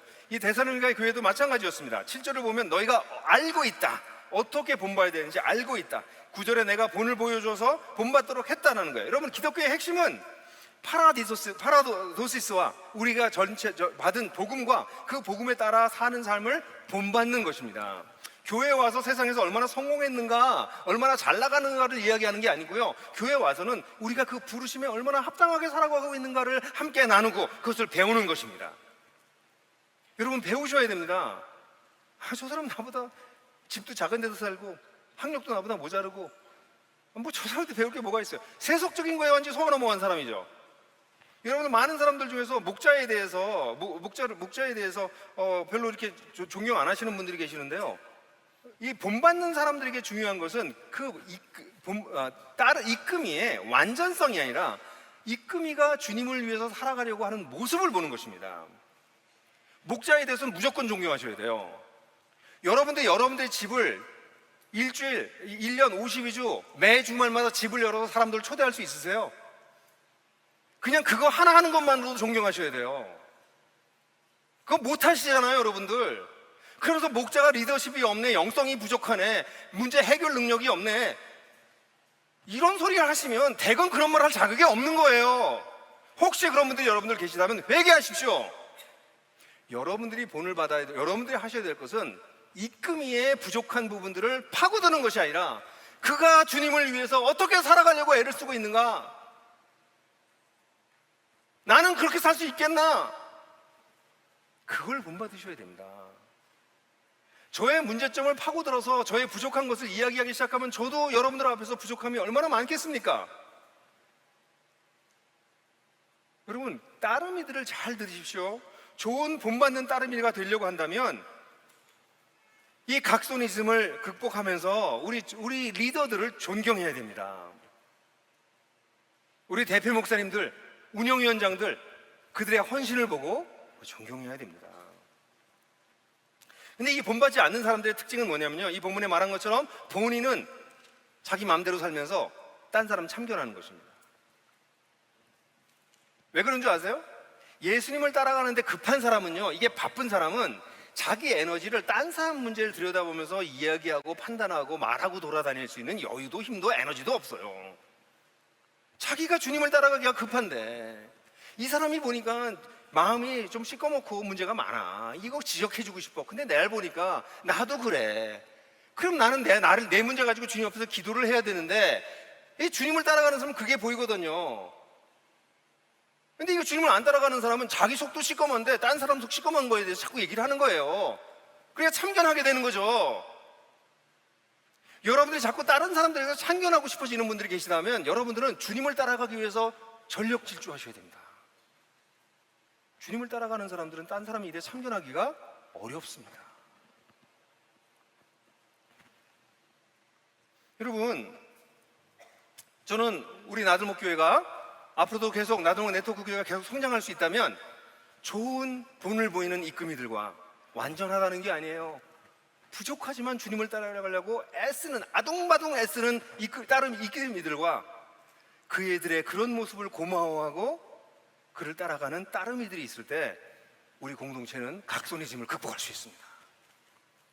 두 번째는 일상의 영성을 심어야 됩니다. 이 본문에 보면은, 이 본문에 일하다라고 하는 단어가 8절, 10절, 11절, 12절 4번이나 나와요. 바울이 어떤 분들이 이 본문을 읽을 때는 좀 맥이 빠진다 이렇게 저한테 얘기하는 적이 있었어요. 목사님, 데살로니가 후서를 읽으면요 1장 2절에 막 종말론 얘기하는데 3절에 가서는 갑자기 맥이 좀 빠져요. 뭐 사소한 문제를 가지고 얘기하는 것 같아요. 이렇게 얘기를 합니다. 아닙니다. 바울은 종교 생활을 얘기하고 있는 것이 아니라 일상생활의 노동이 얼마나 중요한지를 얘기하고 있습니다. 여러분, 우리의 삶의 매우 중요한 부분은 노동입니다. 노동이 있기 때문에 쉼이 있는 것입니다. 기독교의 관심은 노동과 일하는 것과 안식하는 것입니다. 이 두 가지를 균형을 이루는 것이에요. 근데 여러분들은 대부분 속고 계실 거예요. 워너벨이라는 말씀 들으셨죠? Work and Life Balance. 이게 또 하나의 세상의 속임수예요. 무슨 뜻이에요? Work, 일하고 난 다음에 Life가 따로 있다는 거예요. Work는 뭐예요? 일하는 거는 노동해서 거기서 돈 벌기 위해서 하는 거예요. 그리고 Life는 따로 있어요. 그러니까 일하는 거랑 네 라이프하고 균형을 이루어야 돼. 이렇게 얘기함으로써 노동은 필요악이고 돈 벌기 위해서 하는 것이고 네 라이프는 아니야. 그래서 어떤 사람들은 나는 내 인생을 살기 위해서 퇴근합니다, 이런 얘기를 합니다. 퇴근하는 순간부터 나는 내 인생을 삽니다. 속은 것입니다. 그리스도인은 work and life balance가 아니라 work and rest balance. 워라벨이 아니라 워레벨. work and rest balance, 이걸 배우셔야 됩니다. 노동은 고귀한 것이고 노동은 반드시 해야 되는 것입니다. 우리의 관심은 조용히 일하면서 자신의 양식을 먹기 위해서 일하는 것입니다. 다른 사람에게 피해를 주지 않고 우리 가족을 잘 먹여 살리는 것. 여기 조용히라고 하는 단어는 묵묵히 이렇게 번역하면 더 좋을 수는 있어요. 묵묵히 그렇게 일하는 것, 그것은 거룩한 일입니다. 사도 바울이 이걸 위해서 본을 보였습니다. 짐을 지울 수 있었어요. 돈을 각출해서 자기가 도움을 받을 수 있었어요. 그러나 그렇게 하지 않았습니다. 자신도 노동을 했습니다. 노동의 가치를 그가 알고 있었기 때문이에요. 저도 역시 그렇습니다. 여러분들 잘 모르실지 모르지만 이것도 뭐 마지막으로 제가 드릴 수 있는 말씀인지 모르겠어요. 2020년부터 저는 월급을 받지 않았습니다. 네트워크로부터. 저는 하나복으로부터도 월급을 받지 않고 있습니다. 저는 자비량하고 있습니다. 왜냐하면 저는 일하기 때문에. 어떤 사람은 제가 대충 사는 줄 알아요. 저 정말 정신없이 삽니다. 왜 이렇게 사네요? 일해야 되니까.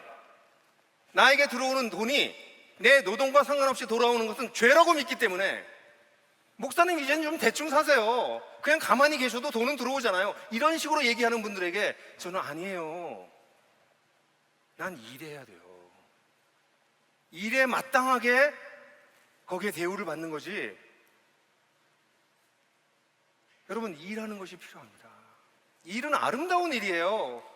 일은 우리의 정체성을 보여주는 것입니다. 일은 하나님의 세상 경영에 참여하는 방식입니다. 이것은 영성의 총화입니다. 영성이 드러나는 것이 내 노동에 나타나요. 그래서 사도 바울이 여기서 지금 일이라고 하는 단어를 이렇게 많이 얘기하고 있는 것이죠. 근데 이렇게 살려고 할 때 맥이 빠져요. 근데 13절 보면 갑자기 그러나 형제자매 여러분 선을 행하면서 낙심하지 맙시다 이렇게 생뚱맞은 말을 하는 것 같아요. 근데 이 이야기는 이런 이야기입니다. 다른 사람이 어떻든지 간에 후견인 제도를 사용하든 어떻게 사용해서든지 대충 살아가고 있는 사람들을 보는데 너는 열심히 쎄 빠지게 일하고 살아갈 때 낙심하잖아. 낙심하지 마. 그 얘기예요. 여기서 선을 행한다라고 하는 것은 우리는 윤리적으로 사는 것을 자꾸 생각하는데, 여기서 선을 행한다는 것은 하나님 나라에 걸맞게 사는 것을 뜻합니다. 윤리적으로 착한 일을 한다는 뜻이 아니고요, 하나님의 부름에 걸맞게 선하신 하나님을 따라 살아가는 것, 이것이 선을 행하는 것이에요. 그러니까 그러나 형제들, 너희가 그렇게 열심히 일할 때 어떤 사람은 편하게 살잖아. 그러면서 낙심하지 마. 이렇게 얘기하는 것이에요. 오늘날 여러분들도 그렇지 않습니까? 부모로부터 부를 물려받아서 편하게 사는 사람들이 있습니다. 부동산을 똑똑한 부동산 잘 해가지고 엄청난 돈을 버는 사람들이 있고요, 금융이나 코인이나 주식으로 돈을 엄청나게 벌어가는 사람들이 있어요. 다 부러워합니다. 그러나 형제자매 여러분, 낙심하지 마십시오. 여러분이 노동하고 적은 여러분의 노동의 대가가 충분하지 않다라 할지라도 그 노동의 대가로 살아가는 것, 그것이 하나님 보시기에 아름다운 것입니다. 그렇게 살지 않는 사람들을 세상에서는 얘기를 합니다. 어느 배우는 재테크를 잘해가지고 몇백억짜리 건물을 가지고 있대. 그런 뉴스를 보시면서 여러분들 구역질을 나셔야 돼요. 그렇게 사는 게 아니라고요. 아니, 몇백억짜리 건물을 가질 수 있어요. 그럼 그거 가지고 90% 헌금하면 되지. 굿. 그거 가지고 슈퍼카 타고 다니고 이러는 건 아니죠. 사랑하는 형제자매 여러분, 우리는 다른 가치관을 가지고 있어요. 우리의 영성은 노동에서 옵니다. 내가 벌어들이고 있는 돈에 걸맞는 어떤 종류의 일을 하고 있는가를 보십시오. 전업주부들도 마찬가지입니다. 전업주부의 일은 굉장히 소중해요.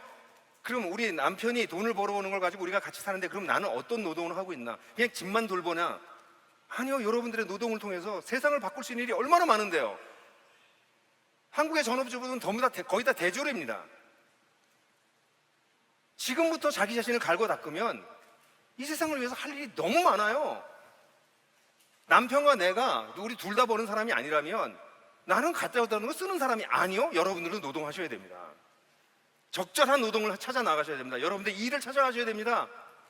그게 그리스도인의 삶입니다.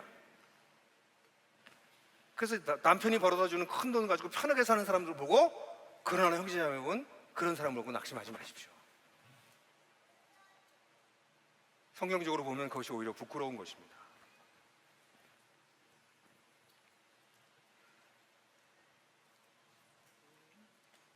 그래서 노동이라고 하는 게 그렇게 중요하다는 것을 우리가 분명히 알아야 될 것 같습니다. 그런데 이제 바울은 이런 얘기를 하면서 아주 우리에게 중요한 것은 삶의 원리를 말로 표현했어요. 여기 우리가 너희한테 명하곤 했다는 얘기는 여러 번 말했다는 뜻입니다. 명하곤 했다. 제가 그렇게 번역을 했잖아요. 누구든지 일하고 싶지 않으면 먹지도 말라. 이 말은 일종의 격언인데, 이 격언이 고대 어떤 다른 문서에 나오진 않아요. 우리가 아직 찾진 못했어요. 그래서 바울이 이것을 인용한 게 아니라 바울이 직접 본인이 만들었을 가능성이 상당히 높습니다. 그러니까 바울은 노동의 중요성을 얘기하면서 이렇게 말을 표현했어요. 일하기 싫으면 먹지도 마라. 이런 격언으로 이렇게 표현을 했어요. 사실 우리가 영적인 진리들을 그렇게 표현하는 것이 좀 필요해 보입니다. 여러분들 우리 풍성한 삶의 기초의 기본적인 개념 있죠? 그 마지막 것만 좀 빨리 볼게요. 이건 우리가 시간이 없으니까. 그래서 이 풍성한 삶의 기초를 얘기하면 이 네 가지 개념이 나오잖아요. 그죠? 이 개념과 관련돼서 우리도 좀 이 원리를 좀 마음속에 좀 새길 수 있는 자기 스스로 그런 것들을 자꾸 만들어서 쓰시면 좋을 것 같아요. 제가 먼저 한 게 아니라 우리 성도들 가운데 어떤 사람들이, 목사님 저는 용특새로 살아요 그러더라고요. 용특새는 뭐야 이거는? 무슨 새야 뭐야? 그랬더니 목사님 그거 모르세요? 그러더라고요. 그래서 그리스도 안에서 용납받았습니다. 그리스도 안에서 특별한 존재입니다. 그리스도 안에서 새로운 공동체에 속했습니다를 요약하면 용특새입니다. 목사님 이렇게 얘기하더라고요. 안침마다 나는 용특새. 이렇게 사는 형제들이 있더라고요. 깜짝 놀랐어요.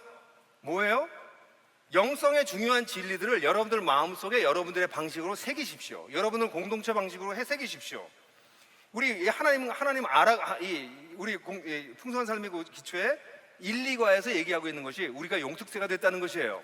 이게 무슨 말인지 모르시는 분들은 배우십시오. 이거 굉장히 중요한 얘기죠. 자기의 신분, 영적 정체성을 알아가기 시작하는 거니까요. 하나님과의 관계에서는요, 알아가기와 사랑하기가 중요합니다. 그럼 이렇게 말할 수 있겠죠. 하나님을 알아간 만큼 사랑할 수 있다. 하나님을 알아간 만큼 사랑할 수 있다. 하나님을 사랑하고 싶은가? 하나님을 알아가라. 뭐 여러 가지로 표현할 수 있겠죠. 기본적인 개념들을 그렇게 이해할 수 있다는 것이죠. 자신과의 관계에서는 5과 6과에서 다루는 것이잖아요. 옛사람에 속한 삶을 벗어버리고 대신 성령을 쫓아라. 뭐 더 쉽게 얘기하려면 옛사람을 쫓을래? 성령을 쫓을래? 여러분들 방식대로, 여러분들이 늘 기억할 수 있는 방식으로 이런 내용들을 마음에 새기십시오. 그리고 공동체 안에서도 그렇게 얘기해. 옛사람을 쫓을래? 성령을 쫓을래? 이렇게 서로 얘기해 줄 수 있는 그런 것들이 있을 수 있지 않겠어요? 우리 가정 공동체의 관계에서는 7장 8장에서 다루고 있는데, 주님께서 하셨듯이 형제를 사랑하고 성수가 할수록 낮아지자. 뭐 여러 가지로 표현할 수 있겠죠. 세상을 위해서 줄 수 있는 최고의 선물은 복음입니다. 이게 9장 10장에 나오는 거잖아요. 복음 전도는 정말 중요한 일이에요. 지금 우리 여러분, 여기 약간 격가지로 나가는 거지만 나들목 교회 아주 핵심적인 가치 중에서 하나님께서 기뻐하셨던 것이 찾는이 중심이었습니다. 우리가 차탐이 열심히 만들었습니다. 그래서 회심한 분들이 많았어요. 근데 우리가 코로나가 끝나고 분교하고 난 다음에 차탐례가 쉬워지지 않았습니다. 그래서 여러분들 우리 시작하게 뭐예요? 그게 히스테이블입니다. 지난 봄에도 히스테이블을 해서 잘 했는데요. 이번 가을에도 또다시 시작합니다. 10월달, 11월달 8번 합니다. 여러분들에게 부탁하고 싶어요. 복음은 여러분들이 전하는 것입니다. 그런데 이 히스테이블에 여러분들의 친구들을 초대해서 복음을 들을 수 있는 마음을 열어주십시오. 여기서 복음 전하는 거 아니에요. 제가 복음 전하는 거 아닙니다. 이들이 하나님에 대해서 탐구를 시작해야 되겠다라는 생각을 할 수 있도록 도와주는 것이 프리-이벤젤리즘, 복음 전도 전 단계의 사역하라는 것이 이 부분입니다. 전 제 친구가 지금 저하고 같이 성경 공부를 지금 7주째 하고 있습니다. 예수님 막 영접하겠다고 해서 제가 말리고 있습니다. 아직 충분히 준비가 안 된 것 같은데 본인은 예수님 영접하고 싶대요. 그냥 영접하지 않고 그냥 기뻐하는 걸로 가면 안 되냐고. 난 그냥 이 얘기만 들어도 기쁘다고. 복음을 충분히 이해하지 못했기 때문이에요. 그래서 이 친구하고 씨름하고 있습니다. 지금 요한과 함께 예수 찾기를 다시 읽고 있어요. 제가 그냥 책을 읽으라고 했더니 제자훈련 기독교 생존 방식을 다 읽더라고요. 지금까지 읽었던 기독교에 관련된 책 중에 이 책이 제일 좋다고. 그건 리더들을 위해서 쓴 책인데. 그래서 그 친구하고 씨름하고 있습니다. 조만간 주님을 영접할 것 같아요. 사랑하는 형제자매 여러분, 여러분들의 친구들에게 복음을 전하십시오. 그거보다 소중한 일이 없고요. 그렇게 살면 여러분들 영적으로 비비드해져요. 살아나기 시작합니다. 내가 복음을 전하는 삶을 사는데 내가 복음을 위해서 어떻게 안 살 수 있겠습니까? 그래서 세상에 줄 수 있는 최고의 선물, 복음. 뭐 10과 같은 경우에는 나의 노동, 나의 일을 통해서 하나님의 세상의 경영에 참여한다. 뭐 이거 다르게도 멋있게도 표현할 수 있겠죠. 나는 하나님의 세상 경영팀. 멋있지 않아요? 여러분들이 좀 만들어 보세요. 나는 하나님의 세상 경영팀. 난 팀원이야. 11과 마지막에 내 인생의 목표, 그리스도를 닮아가는 것. 그리스도를 닮아가는 것, 나의 꿈. 뭐 어떻게도 표현해도 좋아요. 마지막에 12장은 12과는 나는 하나님 나라를 살아내며 주님을 기다린다. 살아내며 기다리기. 왜 이런 말씀을 드려요? 바울이 그렇게 했어요. 내가 여러분들에게 그렇게 말하곤 하지 않았느냐? 일하기 싫거든 먹지도 말라. 노동의 중요성을 그렇게 표현하고 그 말을 격언처럼 공동체 안에서 되뇌었던 것이죠. 그러니까 내가 너희들에게 말해주곤 하지 않았냐? 이게 영성의 실체입니다. 일상의 영성을 살아내시면 일상의 언어로 여러분들이 추구하고 있는 영성을 표현해서 마음에 새기십시오. 마지막으로 이 각선이즘을 이길 수 있었던 것은 바울이 공동체적인 제자들을 실행하고 있기 때문이에요. 바울이, 제가 이거 길게 얘기할 수도 있고 이 대목만 뽑아서 1시간 설교할 수 있을 만큼 중요한 내용이긴 한데요, 바울이 문제를 다루는 방식을 보면 아주 짧게만 얘기할게요. 3절부터 5절까지 우리가 읽지 않았습니다만, 주님은 신실하십니다. 그는 여러분을 세워주셔서 악한 자에게도 보호하실 것입니다. 우리는 여러분에 대해서 우리가 명령하는 것을 여러분이 행하고 있고 행할 것을 주님 안에도 확신합니다. 주께서 여러분의 마음을 인도하셔서 하나님의 사랑과 그리스도의 인내에 이르게 되기를 바랍니다. 이런 문제를 다룰 때 사도 바울은 전제가 있어요. 하나님에 대한 신뢰입니다. 공동체 내에 어떤 문제가 있을 때 제일 먼저 해야 될 건 하나님에 대한 신뢰입니다. 저는 이걸 공부하면서 제가 부족했다는 걸 알게 됐어요. 어떤 공동체에 문제가 생겼을 때 저는 하나님에 대한 신뢰보다는 그 문제를 먼저 보면서 걱정을 너무 많이 했어요. 근데 바울은 이 공동체의 문제를 다루기 전에 나는 하나님을 신뢰한다. 하나님이 너희들을 하나님의 그 인내와 예수님의 인내와 그 사랑에까지 이르게 하실 줄 나는 확신한다. 그리고 이 뒤에는 너희들도 확신한다. 너희들도 그렇게 하려고 애쓴다는 것도 확신한다. 이런 게 전제가 되어 있습니다. 근데 어떤 공동체 내에 문제가 생겼을 때 대부분의 사람들은 이런 전제보다는 문제 자체에 집중함으로써 사단에게 이미 한 걸음 밀려 들어가기 시작하는 거예요. 이런 전제, 가정교회 문제가 생겼어요. 그러면 이런 문제를 통해서 하나님께서 우리에게 또다시 놀라운 길로 인도하시겠구나 라는 것을 전제하고 시작하셔야지 그럴 줄 알았어, 안 될 줄 알았어, 이거는 첫 단추부터 잘못 깨는 것입니다. 두 번째는 그리고 난 다음에 바울이 한 것은 신실한 대다수 사람들에게 얘기합니다. 이렇게 해라 라고 얘기합니다. 그리고 세 번째는 복음의 원리를 재상기시켜 줍니다. 우리의 딸은 우리가 전해던 전통에 따라 살아라, 일하기 싫거든 먹지도 마라 하고 원리를 상기시켜 줍니다. 그리고 난 다음에는 네 번째는 문제가 있는 사람에게 직접 권고합니다. 그들에게 직접 이야기합니다. 그리고 마지막으로는 그럼에도 불구하고 완고하게 거절하는 사람들에 대해서 가르칩니다. 완고하게 거절하는 사람들이 늘 있거든요. 그러니까 그 사람을 어떻게 처리해야 되는지를 가르쳐주고 있습니다. 이 내용은 나중에 교회 리더들이 이 본문을 가지고 공부하면서 토론해 보시길 바랍니다. 바울이 이런 이슈를 어떻게 다루는지를 보시면 교회 내에서 문제가 생기면 이런 방식으로 우리가 다뤄야 되는 거구나 하는 아주 좋은 전형을 배우시게 될 것이에요. 그러면서 사도 바울은 이런 얘기와 함께 부드러운 사랑과 엄정한 사랑을 둘 다 사용합니다. Tender love and tough love. 그렇게 문제가 있는 사람이라고 말하면서 그는 6절에서 여전히 형제자매라고 부릅니다. 15절에서 일반적인 원리를 얘기하면서 내가 너희들에게 가르쳤던 것을 따라가지 않는 사람들이 있다면 그들을 원수가 아니라 형제자매로 훈계해라. 사랑을 전제하는 것이죠. 저건 나쁜 놈이야, 쟤 때문에 우리 공동체 흔들려, 이렇게 정죄하고 원수처럼 대하는 것이 아니라 형제자매로 대하는 텐더 러브, 부드러운 러브가 전제되고 난 다음에 그리고 난 다음에 터프 러브를 얘기하고 있어요. 이 터프 러브를 거리를 돌아, 그 다음에 14장에서는 이 문제뿐만 아니라 다른 것에서도 내가 가르친 대로 살지 않는 사람이 있으면 주의를 하고 그 사람에게 주의를 take note, 저 사람이 그렇게 살지 않는구나 노트하고 그리고 난 깊이 사귀지 말아라, 이렇게 표현했어요. 이거를 문자적으로 번역하시면 이걸 적용하면 문제가 생길 수 있습니다. 이런 성경 해석의 어려움이에요. 이 당시는 거리를 두거나 깊이 사귀지 않아서 사회적 관계를 멀리함으로 사람들이 그것을 수치로 느꼈어요. 수치의 문화예요. 전통 사회는 수치의 문화입니다. 특별히 그리스 이 사회도 마찬가지고 수치에 의해서 사람들이 움직여요. 부끄러움을 느껴요. 그래서 여기서 부끄럽게 해라라고 얘기했잖아요. 그럼 부끄러움을 느끼고 내가 이러면 안 되는구나 하고 고칠 수 있는 것이었어요. 이걸 지금 현재적인 상황으로 얘기하면 거리를 돌아, 그 사람 주의해라, 사귀지 마라, 그러면 이거는 뭐야, 차별하는 거 아니야, 이렇게 이해할 수 있어요. 왜냐면 지금 우리는 수치의 문화가 지배하고 있는 것이 아니라 우리는 동등한 개인의 문화가 있는 거거든요. 그러니까 이 본문에서는 원리를 택해야 돼요. 이게 무슨 원리냐면 이런 일이 있을 때 그 사람이 어떻게 깨닫게 할 건가, 터프하게 사랑하지만 형제자매로 여기지만 어떻게 하면 그가 잘못했다는 것을 깨닫게 할 건가인데 그 당시엔 수치의 문화를 가지고 부끄럽게 여기게 하고 거리를 두면서 깨닫게 했다면 지금은 어떻게 될까요? 설명해 줘야 돼요. 원리를 설명해 줘야 돼요. 이해할 수 있도록 도와주어야 됩니다. 그리고 그렇게 사는 것을 본을 보여줘야 됩니다. 그런데 따라오지 않으면 그 다음에 해야 될 게 공동체적 권고입니다. 공동체가 거기에 대해서 얘기해 주는 겁니다.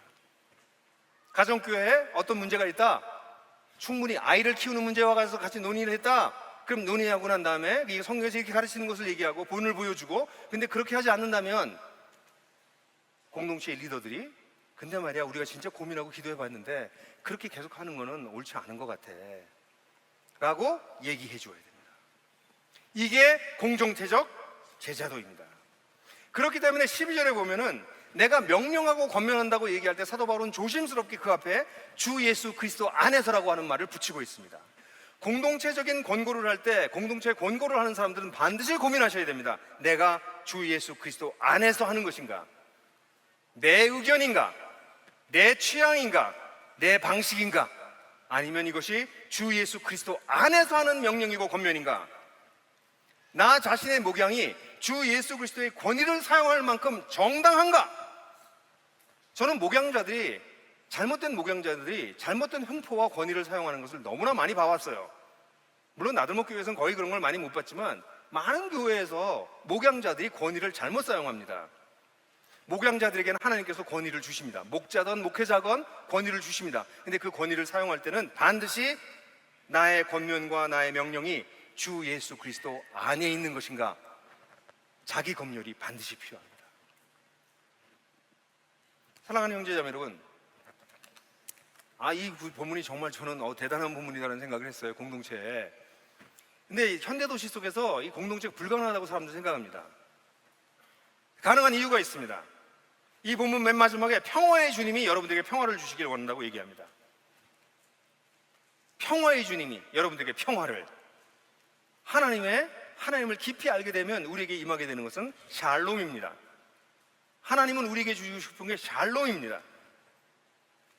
친히 언제나 모든 방법으로 우리 일상 속에서 평화를 주시길 원하시는 분이 주님이십니다.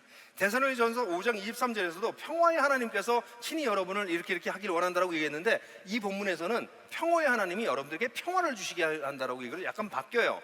그만큼 데살로니가 교회가 전서를 쓸 때보다는 후서에 왔을 이때 받아들일 때 내적으로 평화가 깨지고 있다는 것입니다. 어떻게 이렇게 분열이 생기기 시작하는 교회들이 다시 하나가 될 수 있을까요? 평화의 하나님이 주시는 평화를 사모할 때 가능합니다. 그것이 있기 때문입니다. 뿐만 아니라 마지막으로 바울은 이 편지를 쓰면서 자기가 전했던 전통들, 또 자기가 전한 전통, 내가 명한 것, 이 명하다라고 하는 단어가 4번이나 나와요. 근데 이 4번 나오는 단어가 전부 다 4장에 나오는데, 이런 내용이 뭘까요? 우리에게 뭐가 있습니까? 우린 바울이 없어요. 우리에게는 성경이 있습니다. 성경이 우리 공동체의 마지막 권위입니다. 저도 대표 목사로 있는 동안 저의 권위가 성경보다 더 높아지는 것을 허락하지 않았습니다. 그럴 수 없습니다. 성경에서 가르치는 것 이상의 것을 가지려고 하는 것은 옳지 않습니다. 그래서 늘 성경이 우리의 마지막 보루가 된다면 저는 도시 속에서 공동체 가능하다고 저는 믿습니다. 사랑하는 형제자매 여러분, 사람들은요 공동체 불가능하다고 끊임없이 얘기합니다. 불가능합니다. 우리의 본질상 우리의 본성을 따르면 공동체는 불가능합니다. 각소니즘이 이 시대를 좌우하고 있는 이런 상황 속에서 공동체는 더더욱 어렵습니다. 그러나 우리 주님께서는 공동체를 세우고 계십니다. 본을 받고 본이 되는 공동체, 본을 받고 본이 되는 공동체, 그런 사람들이 모이게 되면 공동체는 가능합니다. 일상의 영성을 살아내는 공동체, 교회에 모여서 밤낮 교회 얘기만 하는 사람들이 아니라 일상의 삶에서 자신의 몫을 살아내려고 하는 사람들, 그리고 그것을 공동체적 제자도로 함께 살아가려고 할 때 오늘날 이 도시 속에서 공동체는 가능합니다. 여러분들이 바로 그 공동체가 되어가고 있는 귀한 분들입니다. 여러분들이 그런 공동체를 세울 때 한국교회도 살아날 수 있습니다. 다 함께 이 시간에 기도하면서 하나님 앞에 나아가서 이런 교회, 이런 공동체, 이런 삶을 살게 해달라고 다 같이 기도하겠습니다. 다 같이 한번 통성으로 먼저 기도하겠습니다. 기도하시겠습니다. 아버지 하나님, 이 시간에 우리의 공동체들을 세워주시길 간절히 원합니다. 안에 우리 속에 있는 각선이즘을 이겨내고 정말 개개인들이 주님의 나라를 위해서 살아가는 그런 공동체 될 수 있도록 주께서 역사하여 주시길 간절히 원합니다. 아버지 하나님, 이 시간 주님께서 우리 사랑하는 형제들을 붙잡아 주셔서 우리가 이런 모습으로 막 대화하는 자들 될 수 있도록 도와주시길 간절히 원합니다. 주님, 주께서 도와주셔야 우리 속에 있는 각선이즘을 이겨낼 수 있도록 도와주시고 이 공동체 세상을 도와주시길 간절히 원합니다. 주께서 붙잡아 주시길 간절히 원합니다.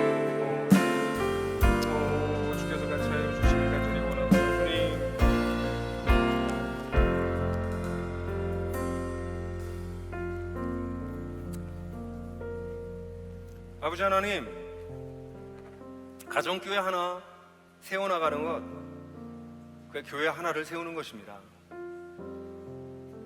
이 작은 교회가 무슨 의미가 있냐고 생각할지 모르지만 한 알의 밀알이 떨어져서 말할 수 없는 열매를 거두는 하나님 나라의 원리에 따라 우리가 섬기고 있는 가정교회, 하나님 나라의 모형이며 교회의 근본 단위입니다. 주님, 우리 가정교회를 하면서 얼마나 많이 어려워하고 힘들어하는지 알고 있습니다. 왜냐하면 우리의 본성을 거스르기 때문에. 목자든 가족이든 다 각선이즘의 영향을 일부 받고 있기 때문에. 주님, 그러나 형제자매 여러분, 선을 행하면서 낙심하지 말기를 원한다는 바울의 소리를 우리 모두가 들을 수 있게 되기를 원합니다. 공동체를 세워나가면서 낙심하게 되는 일이 있을 때마다 주님 옆에 나아갈 수 있도록 도와주시고, 본을 받고 본이 되어지는 일들이 우리 속에서 끊임없이 일어나며 정말 영적인 삶을 우리의 일상의 삶에서 살아내는 이런 놀라운 일들이 일어나도록 도와주시옵소서. 주님, 이 시간에 다시 한번 기도하길 원합니다. 이 시간에 나의 영적인 리더, 나의 이끄미를 위해서 기도하길 원합니다. 여러분들 이끄미가 있으십니까? 목자입니까? 목자님은 누가 또 이끄님입니까? 운영위원들은 누가 이끄미입니까? 이끄미가 없는 분들은 백척간두에 서 있는 사람이라고 말할 수 있겠죠. 이 시간에는 모두가 자신의 이끄미를 위해서 그 이끄미가 잘 걸어갈 수 있도록 주님 도와주십시오. 그리고 여러분 스스로를 위해서 기도하십시오. 주님, 제가 좋은 따르미가 될 수 있게 해주십시오. 그렇게 다 같이 통성으로 이 제목 가지고 한번 기도합니다. 기도하겠습니다. 주님, 그렇습니다. 주님, 여기 있는 모든 형제 자매들이 그런 이끄미로서 살아갈 수 있도록 도와주시고, 자신의 이끄미를 격려하고 응원하며 존경하며 나아갈 수 있도록 도와주시길 간절히 원합니다. 하나님, 따르미들을 붙잡아 주셔서 좋은 따르미 될 수 있도록 도와주시고, 그래서 하나님, 이런 참으로 아름답고 멋진 교회가 세워지는 역사가 일어날 수 있도록 도와주시길 간절히 원합니다. 다 함께 그 나라를 향해서 걸어가는, 그 나라를 바라보며 걸어가는 우리가 모두가 될 수 있도록 도와주시길 원합니다. 이 세상의 속죄에 넘어가지 아니하고 이 세상의 속죄를 극복하고 이겨나고 살아가는 우리 모두가 될 수 있도록 주께서 역사하시고 이끌어 주실 것을 믿습니다. 주님, 이 놀라운 일을 이루어 주시옵소서. 주님, 주님의 영광을 위해서 이 일을 행하여 주시옵소서.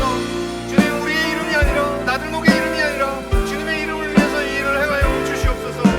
주님께 우리 자신을 맡겨드립니다. 주님께 우리를 올려드립니다. 주님과 함께 하시는 주님의 놀라운 역사가 이곳에 넘쳐나도록 주께서 역사하여 주시옵소서.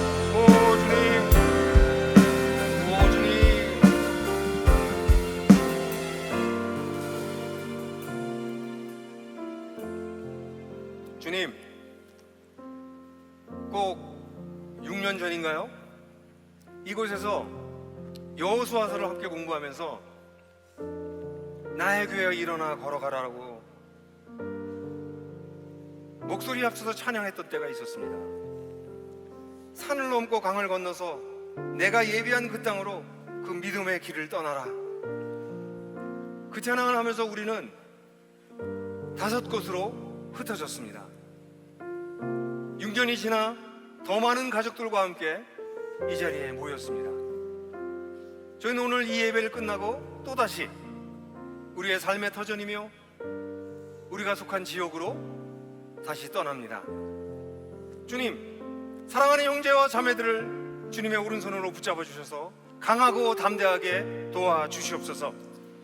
6년 전에 우리를 파송하셨을 때 가지셨던 그 마음이 우리 속에 전이 되어져서 이제 더 강하고 더 실제적이고 더 분명한 그러한 믿음을 가지고 우리 모두가 나아갈 수 있도록 주님 역사하여 주시옵소서.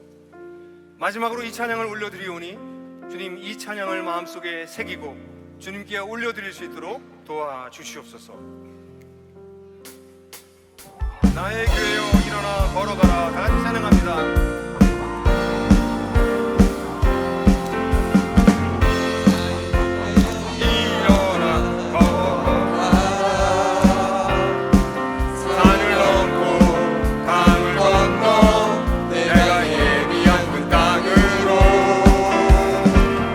나의 교회여 일어나고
지금은 성부, 성자, 성령 삼위 하나님의 사랑하심과 은혜 주심과 역사하심이 6년 전 이곳에서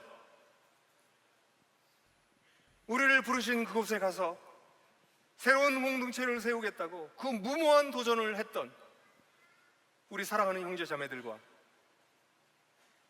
지난 5년여의 세월 동안 이 공동체에 새로 참여하여서 이 꿈을 함께 꾸게 된 우리의 세운 동지들, 그리고 이 교회를 섬기기 위해서 애쓰고 수고하는 마을지기들, 운영위원들, 운영위원장들, 대표 목사님 위에 지금부터 영원토록 함께 계시기를 축원하옵나이다. 아멘.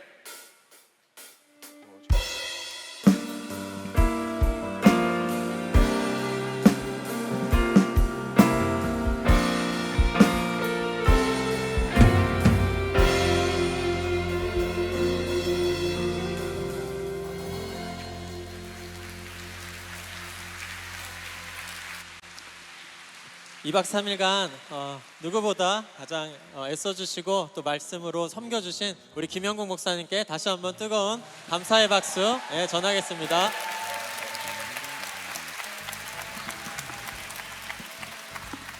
네, 이제 광고 짧게 드리고 단체 사진 촬영이 있으니까 여기 같이 함께 해주셨으면 감사하겠습니다. 자세한 광고는 카드뉴스로 다 나갔으니까 금방 스킵해서 넘어가겠습니다. 키와 명찰 반납 안 하신 분들은 나가시면서 안내 데스크 해주시면 감사하겠습니다. 그리고 버스 수송 안내 카드뉴스로 나갔으니까 확인해 주시기 부탁드리겠습니다. 중식은 신청하신 분은 12시 30분부터 1시 30분까지 진행이 됩니다. 그리고 돌아가실 때 여러분 그 피드백 설문을 보내드렸습니다. 돌아가시면서 한 분도 빠짐없이 작성하시면서 감사했던 점, 또 성령께서 주셨던 마음들 함께 모아주시면 감사드리겠습니다. 네, 이제 단체 촬영하겠습니다.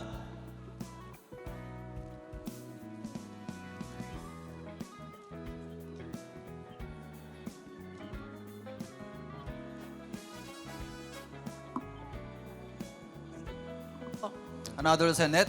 네, 8년 전에 이곳에 와서 마지막 단체 촬영 인도라고 얘기를 분명히 하고 6년 전에 설교대 잠깐 이쪽 가운데 좀 하고 진행했는데 이번에 서로교회가 기록팀을 맡아가지고 저희가 다시 한 번 더 촬영을 맡아서 진행을 하도록 하겠습니다.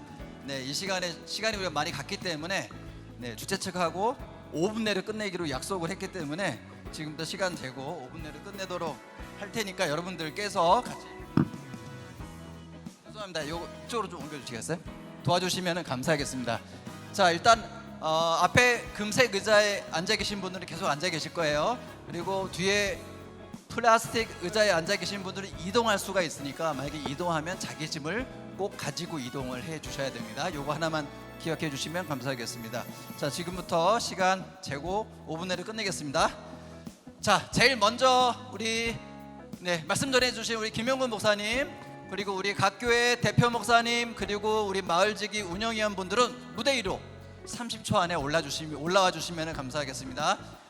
저 플라스틱에 계신 분들은 짐을 가지고 옮기셔야 됩니다. 뒤쪽에 계신 분들은 그렇게 여러분들이 꼭 해주시면 좋겠습니다.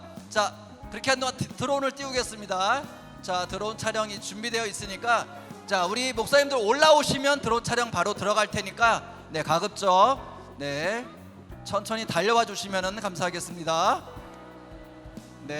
천천히 여유 있게 막 달려와 주시면 빨리 촬영을 할 수가 있으니까 우리 운영위원 또 마을지기 분들도 같이 올라와 주시면 감사하겠습니다. 요 가운데 앞쪽에 중심을 해서 좀 앞으로 더 오시죠. 최대한 무대 앞으로 올라오셔야 됩니다. 손명희 무대 앞으로 최대한 무대 앞으로. 자, 이미 1분 지났습니다. 이제 드론 촬영 1분 동안 드론 촬영 마치겠습니다. 자, 드론 준비됐죠? 자, 여러분들이 하실 거는 드론을 향하여서 몸을 트는 겁니다. 지금 여러분 시계 방향으로 몸을 틀어서 저 뒤에 보면 드론이 있습니다. 드론이 날아가면 드론을 계속 따라서 여러분 이제 전가족 수련회 우리 다 같이 수고했습니다 하는 마음으로 자, 드론 가겠습니다. 자, 수고했습니다. 자, 우리 드론에게 우리 서로 수고했던 마음들을 자, 드론에 표현을 해주시면 되겠습니다. 네, 2박 3일 동안 정말 수고 많았고요. 다시 한번 뒤로 갈 동안 끝까지 우리 드론을 향해서 여러분 이게 언제 어떻게 기록이 될지 모르겠습니다. 자, 쭉 끝까지 뒤로 갈 때까지 해주시고요. 자, 이제 한 번 더는 우리가 하나님께 우리가 감사하는 마음으로 드론을 향하여서 우리의 마음을 하나님께 감사하는 마음을 표현하겠습니다. 똑같이 손 들면서 자, 시작!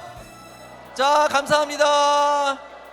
하나님 우리에게 주신 것들을, 또 우리에게 주신 소망을, 꿈을, 또 우리에게 주신 열정을 감사합니다. 흔들어 주시면 감사하겠습니다. 네, 끝까지. 네, 감사합니다. 자, 이제 정말 중요한 거는, 자, 이제 2분 30초 지났어요. 2분 30초 동안 이제 우리 사진 촬영을 해야 되니까 여러분께서 적극적으로 협조해 주시면 되겠습니다. 그렇지만 안전하게 자기 짐 꼭 잘 챙겨서 해주시기 바랍니다. 플라스틱 의자에 앉아 계신 분들 절반이 이동할 겁니다. 자, 자기가 앉은 자리에서 5번째까지는 괜찮아요. 6번째부터 이동할 테니까 6번째가 어딘지 모르시죠? 6번째 줄에 앉아 계신 전규섭 형제 일어나 주시고, 우리 정석찬 형제도 한번 일어나 주시면 거기서부터 6번째 줄이에요.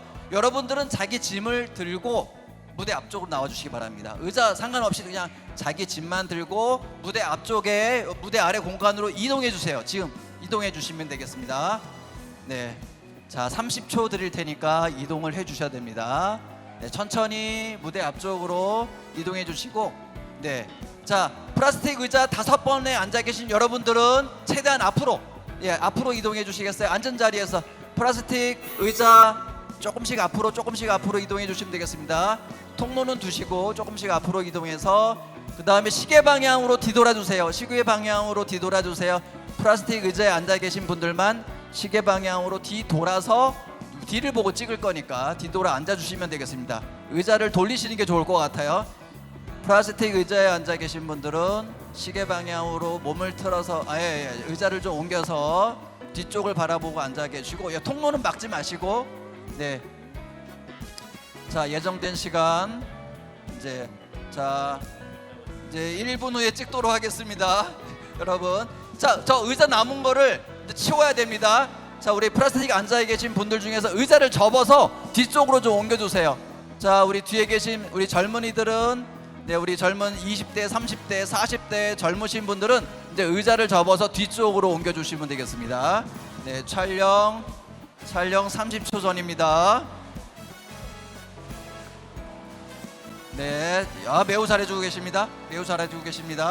자, 자기 짐을 가지고 이동하셔야 되고, 이제 의자만 뒤로 옮기게 되면, 네, 바로 촬영 들어가겠습니다.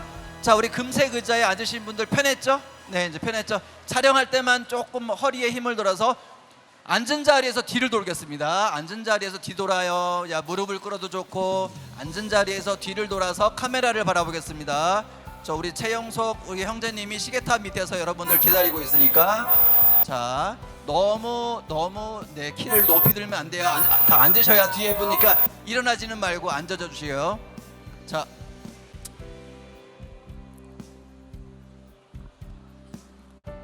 자, 이제 촬영 시작하도록 하겠습니다. 뒤에 계신 분들 다 들어오면 바로 촬영 들어갈 테니까요.